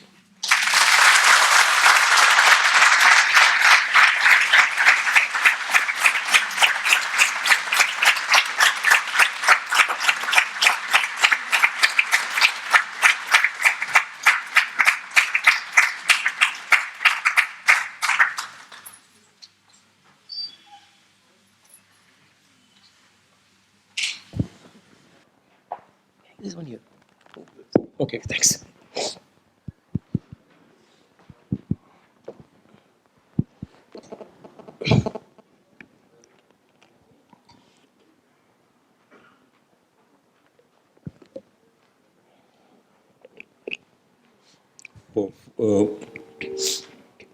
I'm sure Ram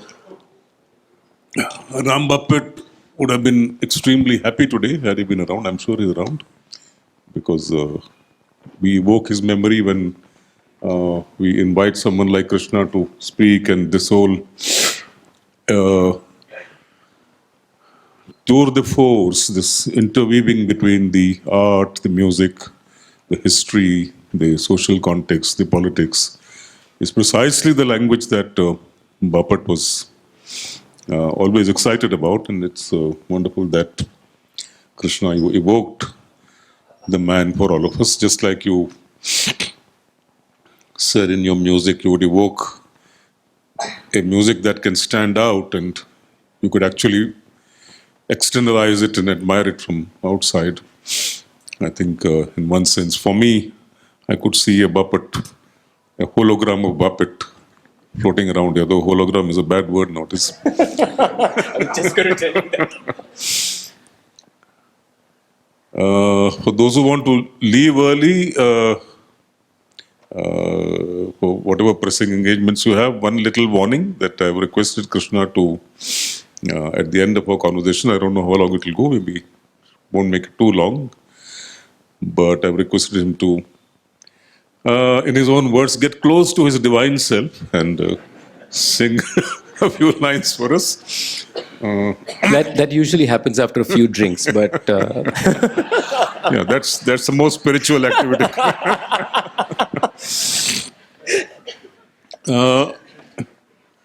But this question of what is free is, of course, now a very general thought that all of us need to live with in these times. Just, how was it, 2 days ago, 3 days ago, we heard that someone like Professor Amartya Sen is not free to use a word like cow, a word like Modi.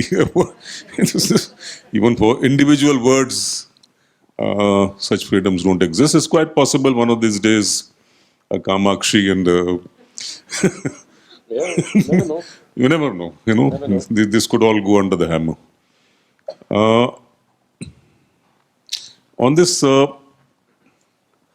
larger idea of freedom, and since you also evoke the idea of education, learning, the symbolic order into which one steps in when one starts going towards certain art forms, the entire cultural context, the specific language and the imagery that's built around it, and the whole politics of that particular context.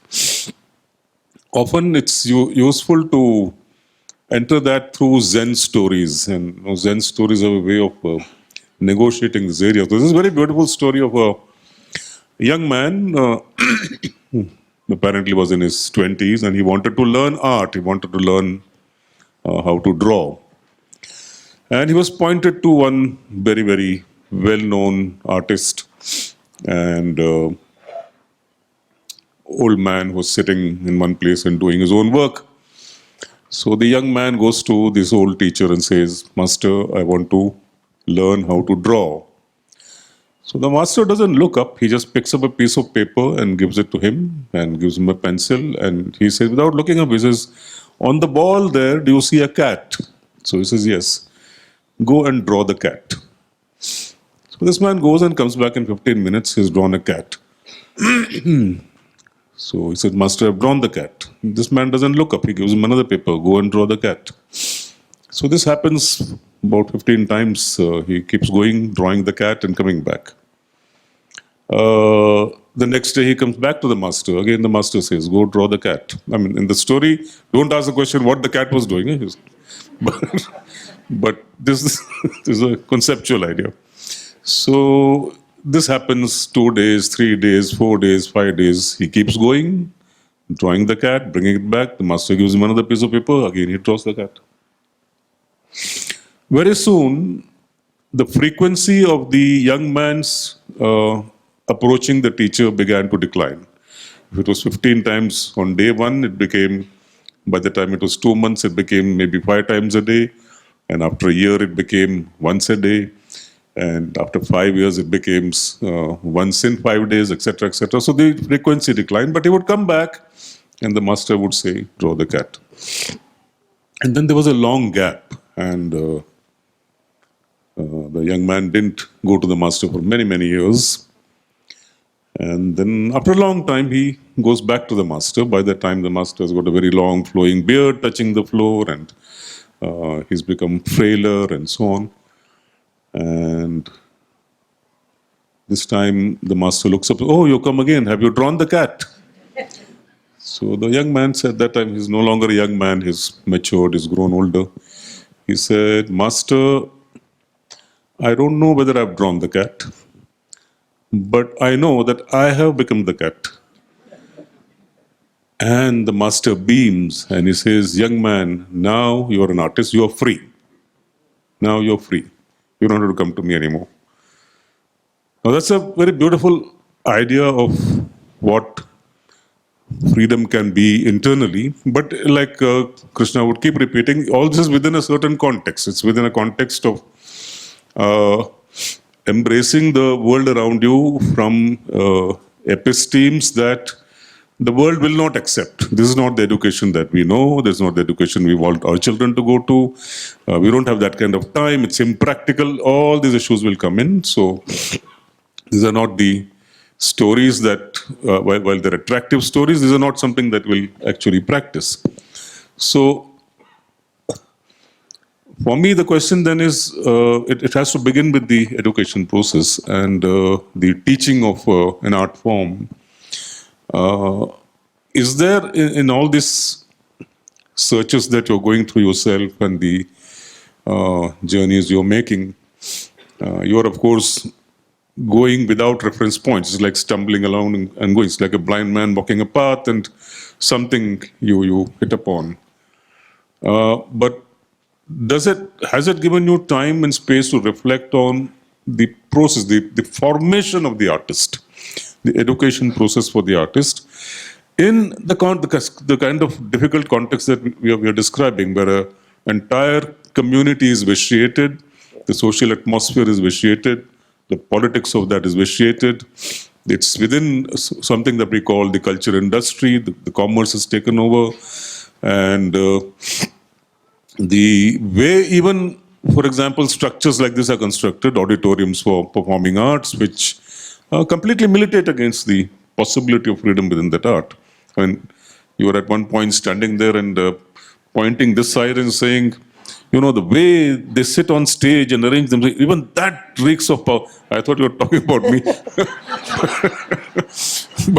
But it's part of the system. No matter how much we talk about, we are in it. Yeah, of course. We are absolutely immersed in it. So to begin at that starting point, that initiation, that first day with the guru, whether it's music, dance, art, whatever, is there some way of, getting out of that? I mean, that system, it's when we say guru, already we are into a feudal system, absolutely controlled by hierarchy, controlled by authority. Now, is there a way one can rethink this? Have you thought about this? Of course, I mean, the ideal situation, it should be possible. But you rightly pointed out, the whole structure of the guru and the shishya is entirely feudal. And because it is feudal in the way the guru perceives herself or himself, the change has to come from the way that whole operation comes from the teacher. So I can only speak from that angle, as my own sharing with my students. If you speak to some of my older students who've been there for 10 years, or maybe 15 years actually, for a longer time, I was as feudal as you could get in the early 2000, because that's what I saw. Now, that doesn't mean there's no love and there's no, it's not like my guru was very loving, and of course, but it was feudal. Let's be very clear, it is feudal. And I just transferred the same thing to my students. So, one of the very important things that somehow we must get to do is for teachers to allow themselves to be vulnerable in a class environment. So now, one that can come from a certain introspective process for the teacher, but can be designed, shall we say, environments where the feudality of the context at least is kind of reduced. Now, that does not happen obviously in university. I think the university just transforms to another kind of a feudal structure there. It doesn't. But one of the things we have to wonder about is whether we can change the way that whole process of learning happens in the context that we create for it. Now, the context that we create for it itself reiterates this need for this guru shishya. The way we have designed the context, it has to be, this whole pedestal is created automatically. So therefore, if we can break that context down, if you can break that context and change the design, the way the whole classroom as an idea itself is kind of discovered, I think then there is a possibility of something happening.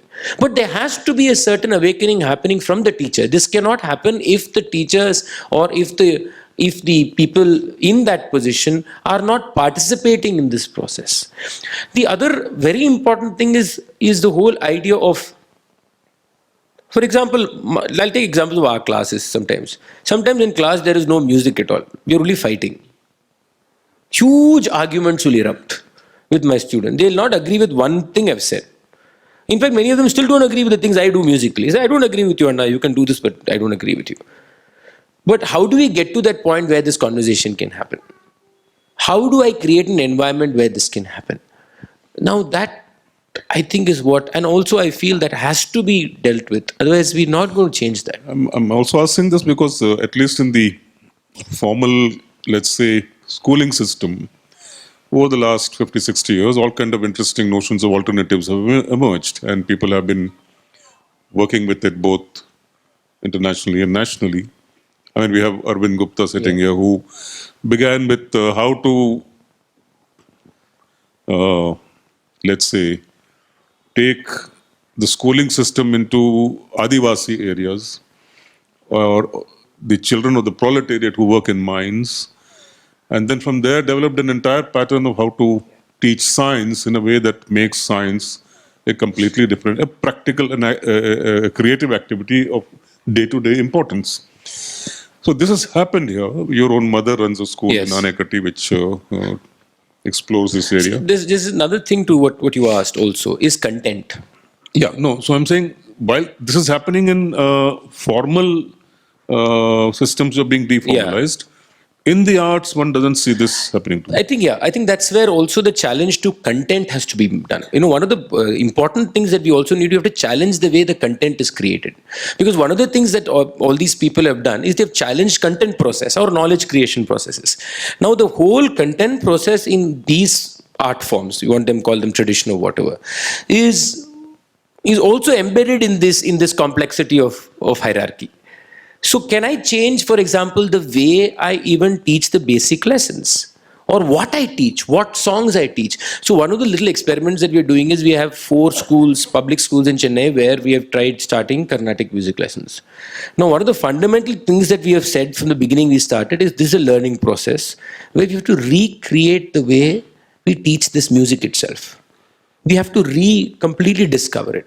Whether it is the songs that are taught, whether it is a process of what it is taught, or whether the idea of how one moves from lesson A to lesson B. What is the channel of movement? What can you create? It's also a question of bringing day-to-day life in the learning of these art forms. We never do that. We don't bring life happenings, life experiences, outdoor happenings, in the way somebody sings Sarigama Padanisa. How can we bring that into the class? The moment you start experimenting with these actual possibilities, a friend of mine actually did something interesting, one young boy. So he was teaching Tala to this child. And he sent me a clip. He said, I just tried this. This is a young fellow. He took a tennis ball. He was teaching them 3-beat cycle and told the little boy to just bounce the tennis ball on the wall and said, start counting. So 1, 2, 3, 1, he just played with a tennis ball. Now, this is a very simple idea. A young man came up with this idea. It's a very simple idea. It does 2 things. It demystifies it immediately. It takes it away from its culture. The moment you use the word Tisra, the Tisra comes with some baggage, that comes with some history, that comes with who wrote it, comes with what you need to understand, all this. But it is just a question of 3, a bouncing tennis ball.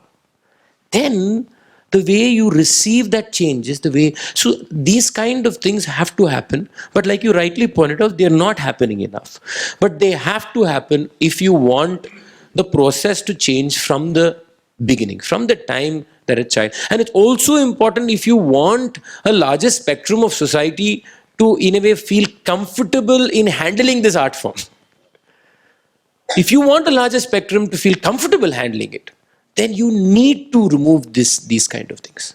Yeah, so this whole idea of a permanent subversion, which art is supposed to get involved with, but which instead turns on its own head and becomes a permanent conservatism and a territory that you block and preserve.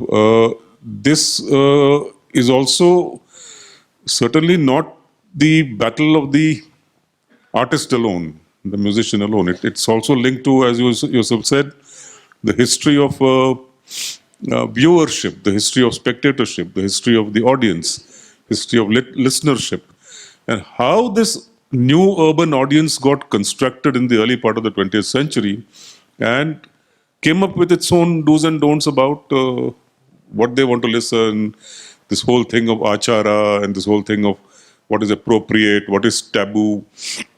These are all emerging, these are not again ancient taboos, they are emerging also with the emergence of the new nation state and manifesting this characteristic in a extremely rigid and puritanical way. So, the term you use, for example, the day-to-day activity and how these controls are embedded in one's own every day. You mentioned brushing the teeth. Now, that's certainly something that one needs to examine because it's very, very clear. I mean, if you take an audit in this room, how many people say brush or belong to a family called Colgate Palmolive? I'm sure 30% hands will go up. How many belong to a family called Pepsodent? Another 30% will go up. Then you say, what about the minor family, some Bicco and some Dabur? Another 10-15% will go. But then this 60% that constitutes a majority in the room that works with this horrible calcium carbonate with some aromated jelly, which constructs these two giant companies, Colgate and this one, Pepso, which are in the range of 80 to 100 billion plus. And then you look at what they do with this 80 to 100 billions. Where do they invest it? They invest in the arms industry.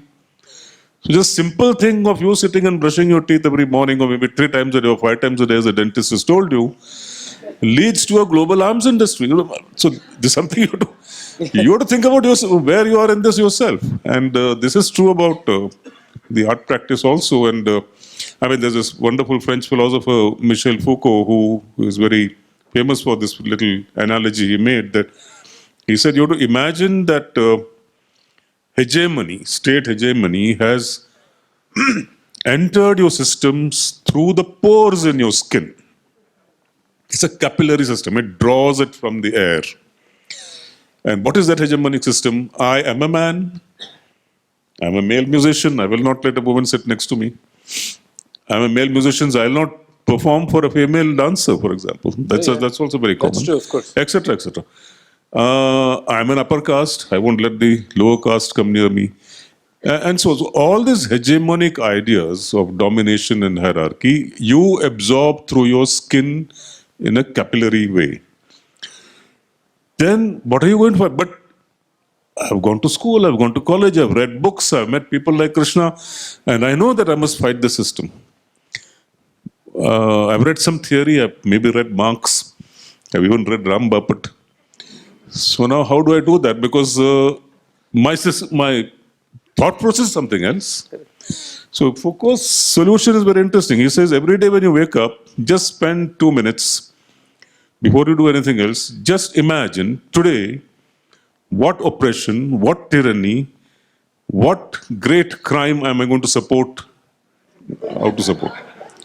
And then consciously work against that the whole day, which means work against yourself. Now that is an area of freedom.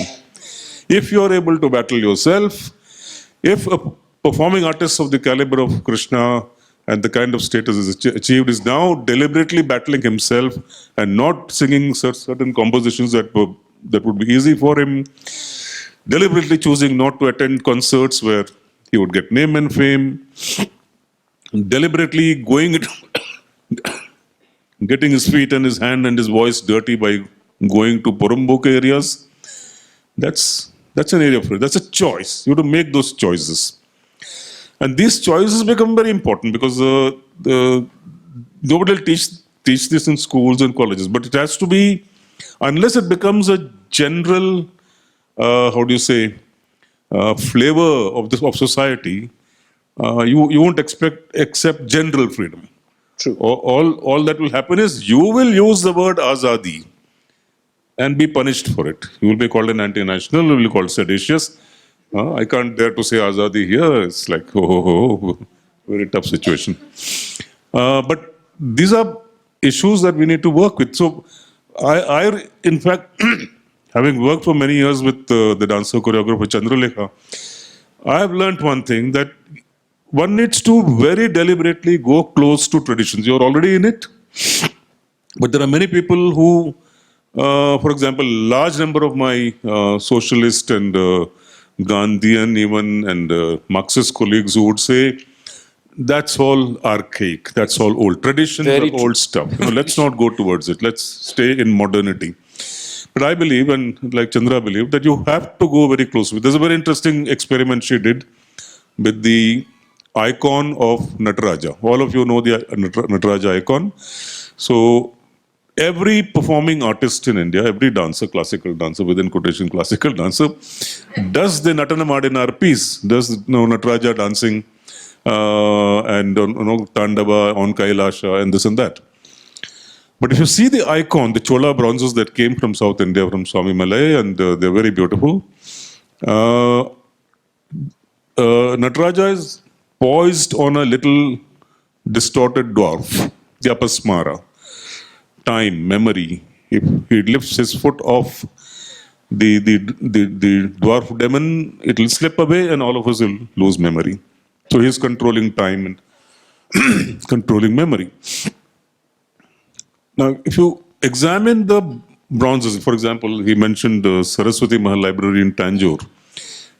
If you go there, they have a wonderful museum where you will find in one room, about half the size of this room, about 48 Natarajas, one of the most beautifully cast Natarajas in the world. Of course, there are other beautiful Natarajas which are in museums around the world stolen away from India. That's a different story. But here at one shot, you see 48 Natarajas. These Sthapatis have been trained through the Manasaras and the texts that teach them how to cast these bronzes, that there are only 3 kinds of Natarajas you can do. And 5 types of abhas, the abha around it. The third type of Nataraja is the Urdhva Nataraja, who's dancing on his hand, is upside down, is balancing on his hand.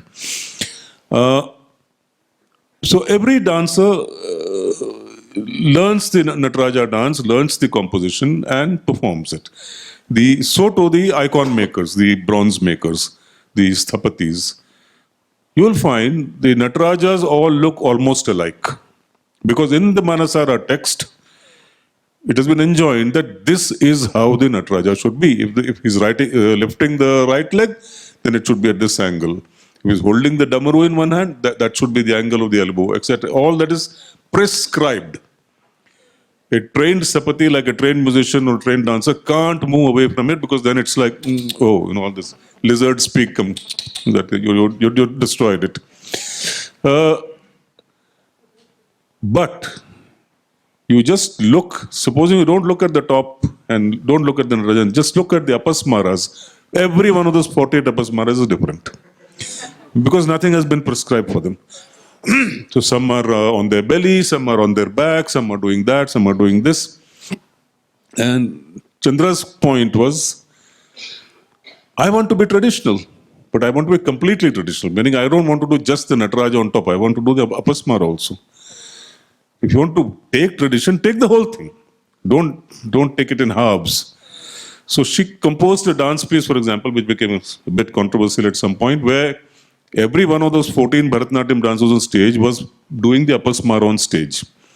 And of course, every classical dancer went at her throat for it, but that was her freedom. She chose from the tradition to speak back to tradition and to speak back to an audience and reconceptualize a new language for the arts. And so I do feel that the artist community needs to be triggered by a few such provocations. And I find the provocations are not enough. And I'm just wondering why we are not able to be a little bit more bold on that front.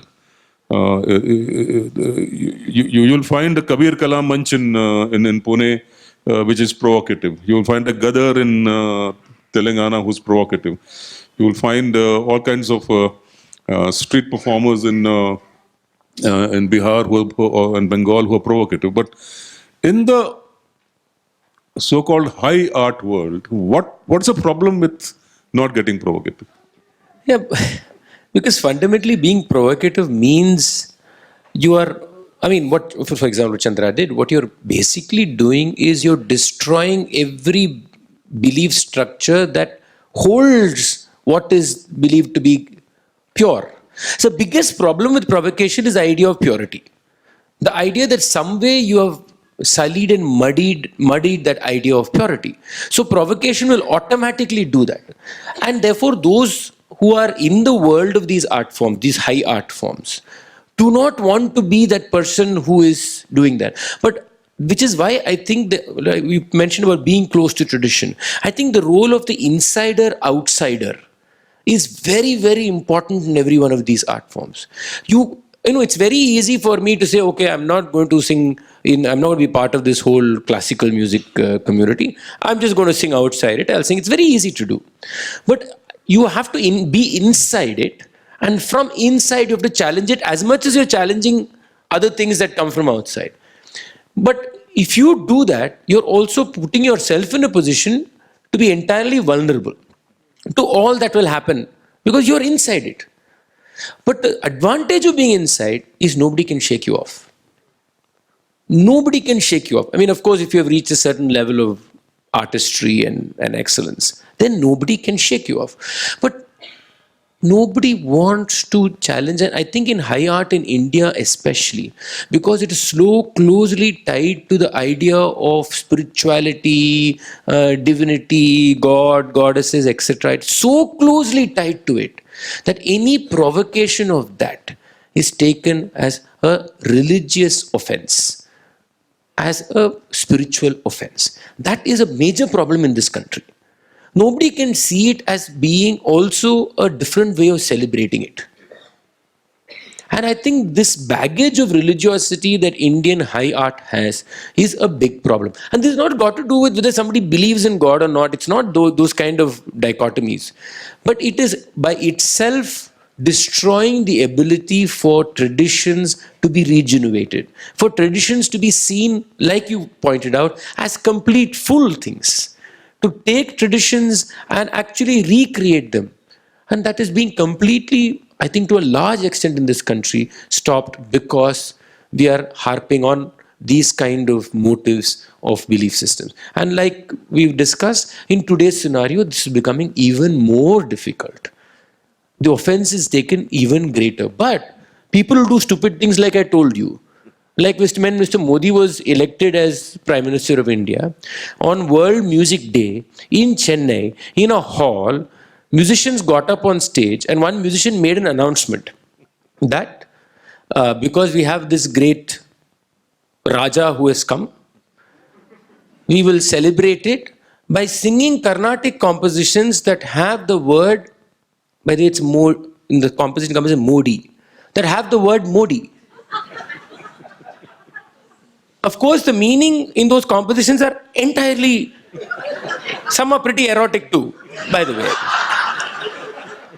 But that... Now you're getting vulgar. Yeah. But that didn't seem to bother anybody. Nobody, no traditional Carnatic musician took offense to that.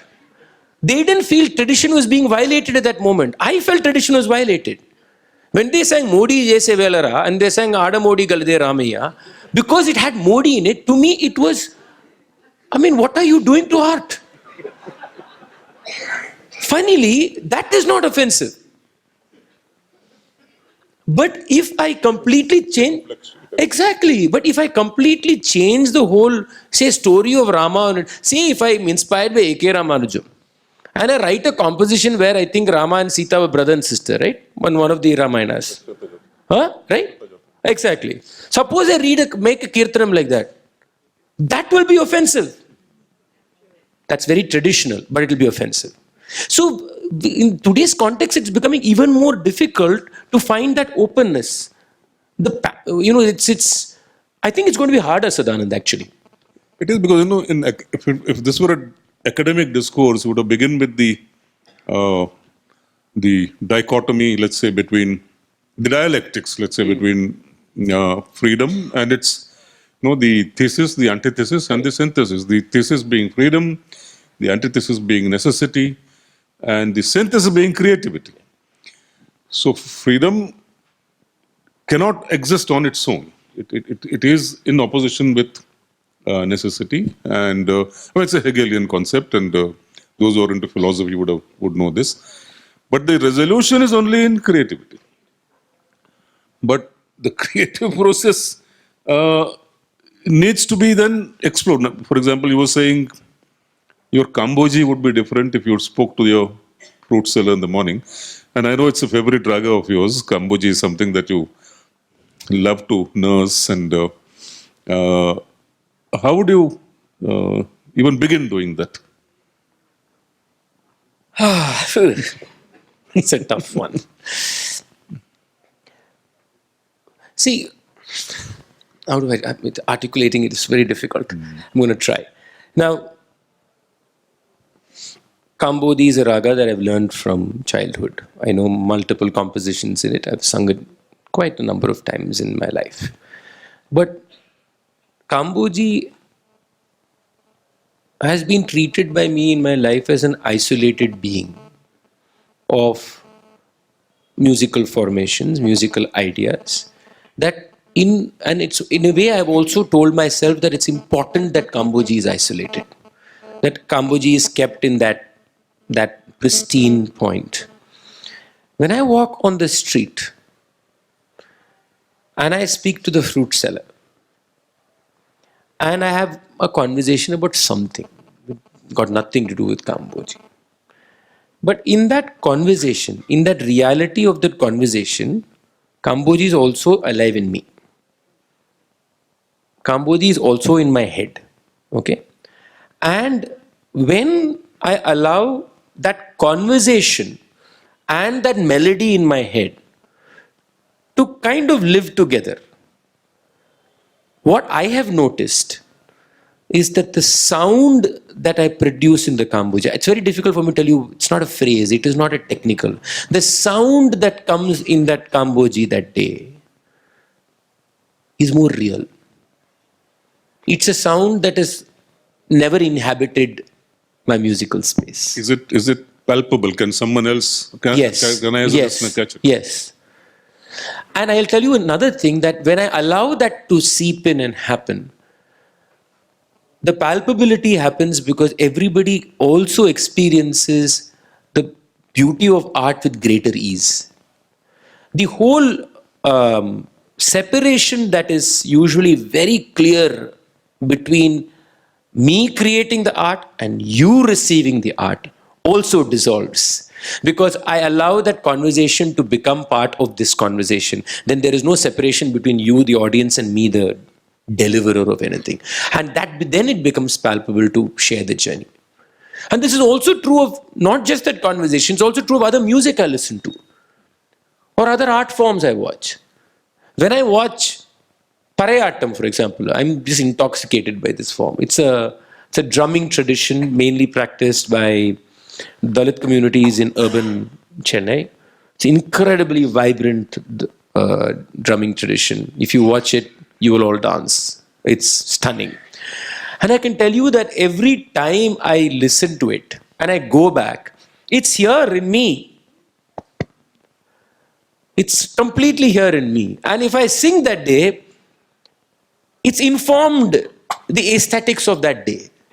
It's completely informed the aesthetics of that day. Normally, I would like to reject it and say it should not inform my aesthetics.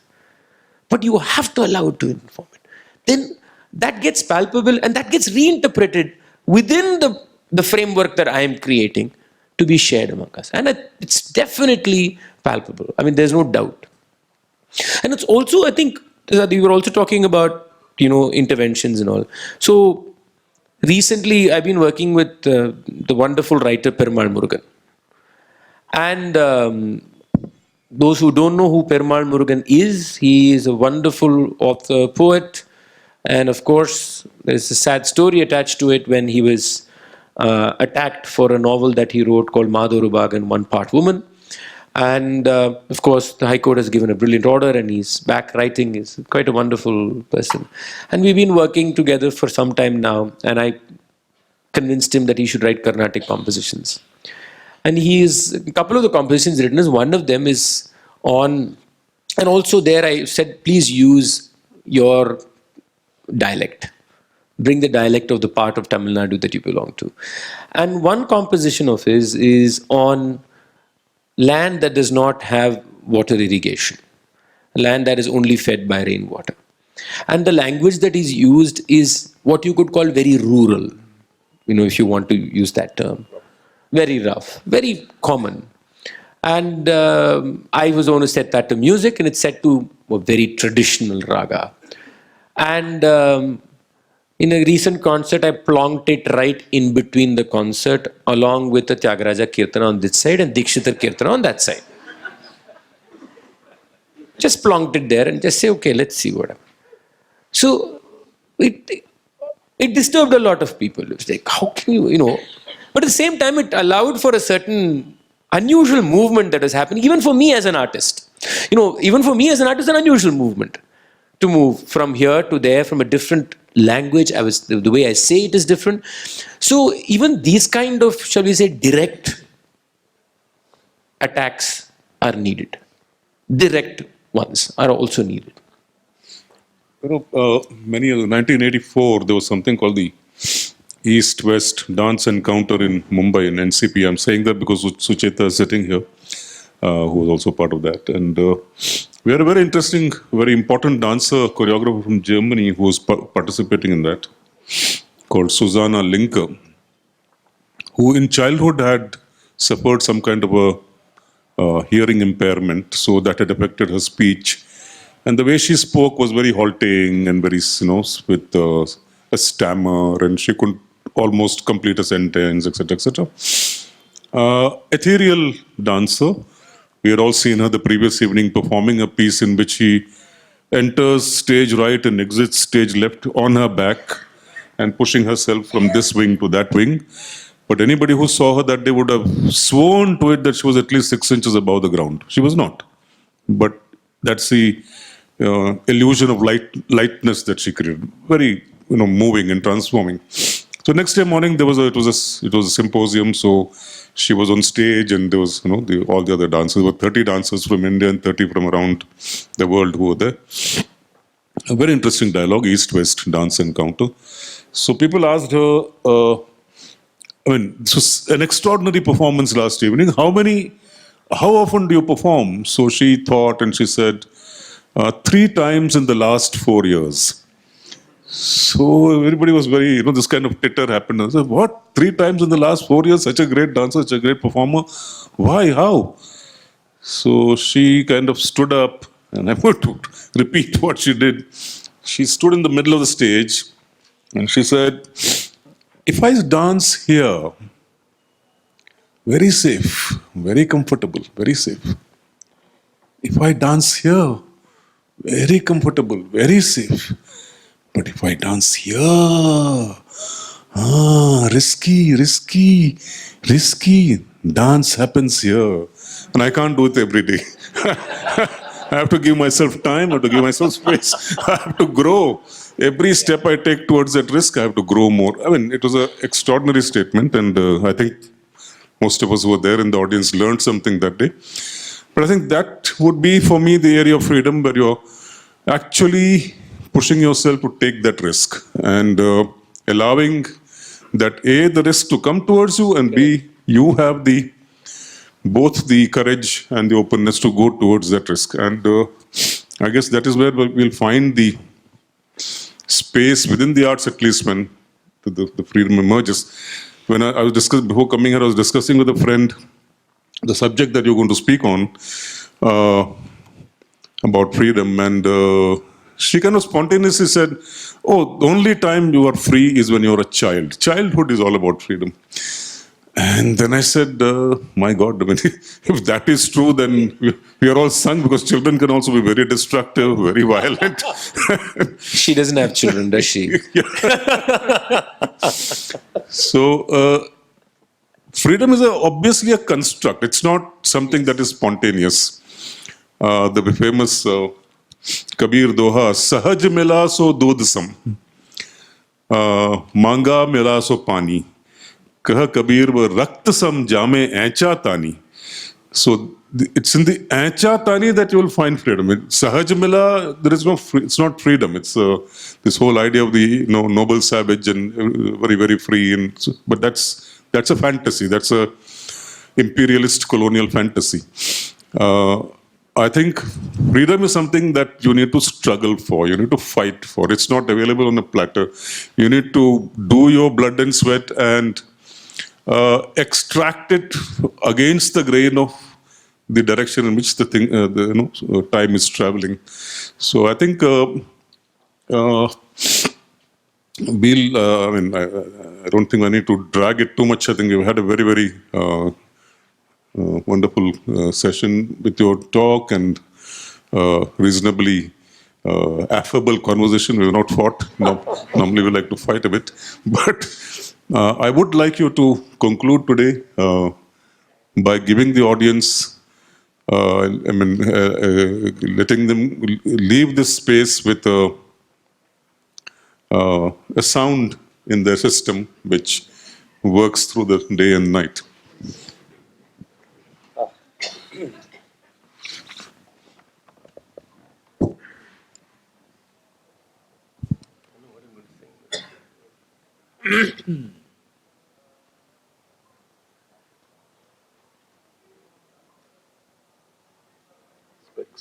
I know. Don't tell me.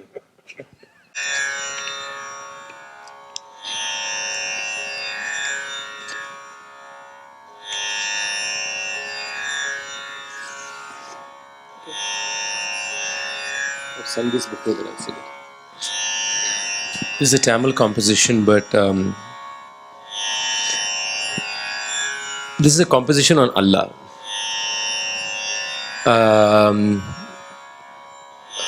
This was sent to me some 5-6 years ago by a friend and said, this is a beautiful composition. There was a member of the Legislative Assembly in Tamil Nadu and also a Tamil Islamic devotional singer. His name was Nagur Hanifa. And this composition is sung by him. You can actually find it on YouTube. And it's a beautiful composition. It's very popular. And at some point, I decided that this can come into the Carnatic repertoire. And I kind of gave this its melodic constructions. So I'll just sing this composition. It's, of course, meaning-wise, it's very generic like any other composition about the Lord. And here, the Lord is Allah. And this too is part of the whole process of creating different kinds of content and seeing what it does to the construction of the experience, to the idea of freedom, what am I freeing. It participates in that whole discourse, and I've sung this before, but I will sing it again.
அல்லாவை நாம் தொழுதால் சுகம் எல்லாமே ஓடி வரும். அல்லாவை நாம் தொழுதால் சுகம் எல்லாமே ஓடி வரும். அந்த வல்லோனை நினைத்திருந்தால் நல்ல வாழ்க்கையும்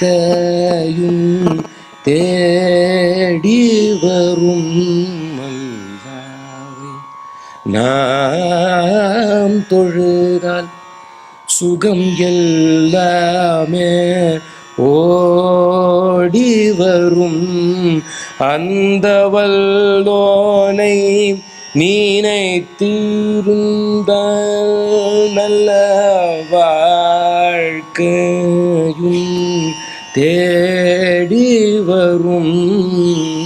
அல்லாவை நாம் தொழுதால் சுகம் எல்லாமே ஓடி வரும். அந்த வல்லோனை நினைத்திருந்தால் நல்ல வாழ்க்கையும் தேடி வரும். அல்லாவை பள்ளிகள் பல இருந்தும் பள்ளிகள் பல இருந்தும் பாங்கோசை கேட்ட பிறகும் பள்ளிகள் பல இருந்தும் பாங்கோசை கேட்ட பின்பும் பள்ளி செல்ல மனம் இல்லையோ. பள்ளி செல்ல மனம் இல்லையோ. பள்ளி செல்ல மனம் இல்லையோ. படைத்தவன் நீனையோ.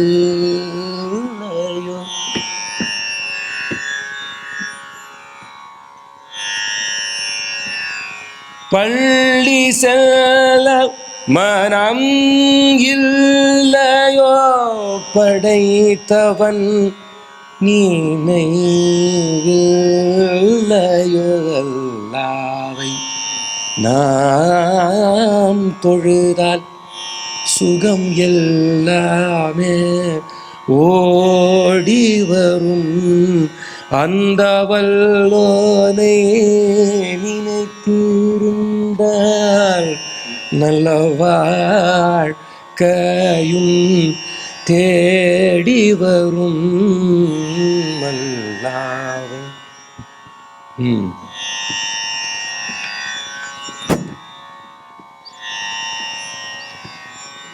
வழி காட்ட மறையிருந்தும் வள்ளல் நபி சொல்கிறதும் வழி காட்ட மறையிருந்தும் வள்ளல் நபி சொல்கிறதும் வீழியிருந்தும் பார்ப்பதில்லையோ.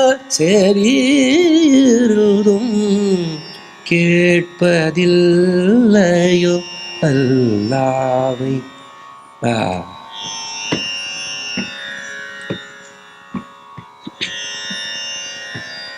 இறையோனின் ஆணைகளை இறையோனின் ஆணைகளை இதயத்தில் ஏற்றிடுவோம். இறையோனின் ஆணைகளை இதயத்தில் ஏற்றிடுவோம். இறையோனின் ஆணைகளை இதயத்தில் ஏற்றிடுவோம். இறை தோதர் போதனையை இறை தூதர் போதனையை இகமெங்கும் பரப்பிடுவோம். அல்லாவை நாம் தொழுதால் சுகம் எல்லாமே ஓடி வரும். அந்த வல்லோனை நினைத்திருந்தால் நல்ல வாழ்க்கையும் தேடி வரும் அல்லாவை அல்லாவை அல்லாவை அல்லாவை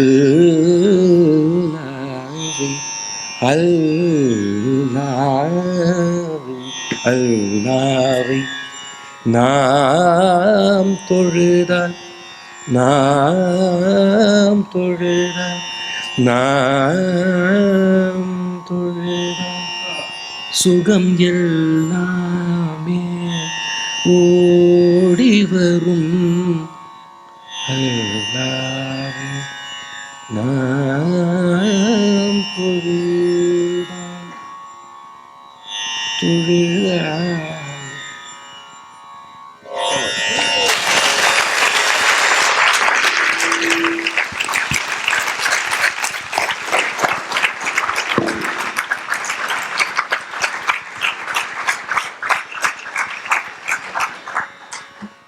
Thank you. And yeah, so I just have to thank the Ram Bapat Memorial Trust and the group that is here, extraordinary gang of Makarand and Gajanan and Parimal and Anupam and Dhanamanjari. Thank you very much for hosting us. And once again, I just hope, as Parimal said, this continues with, one more creative step every year. And, keeping memory alive is very important because that's particularly of people whom we are fond of and whom we lost. Because that's a special energy, and it's fantastic that this energy survives in this city and in this group. Thank you.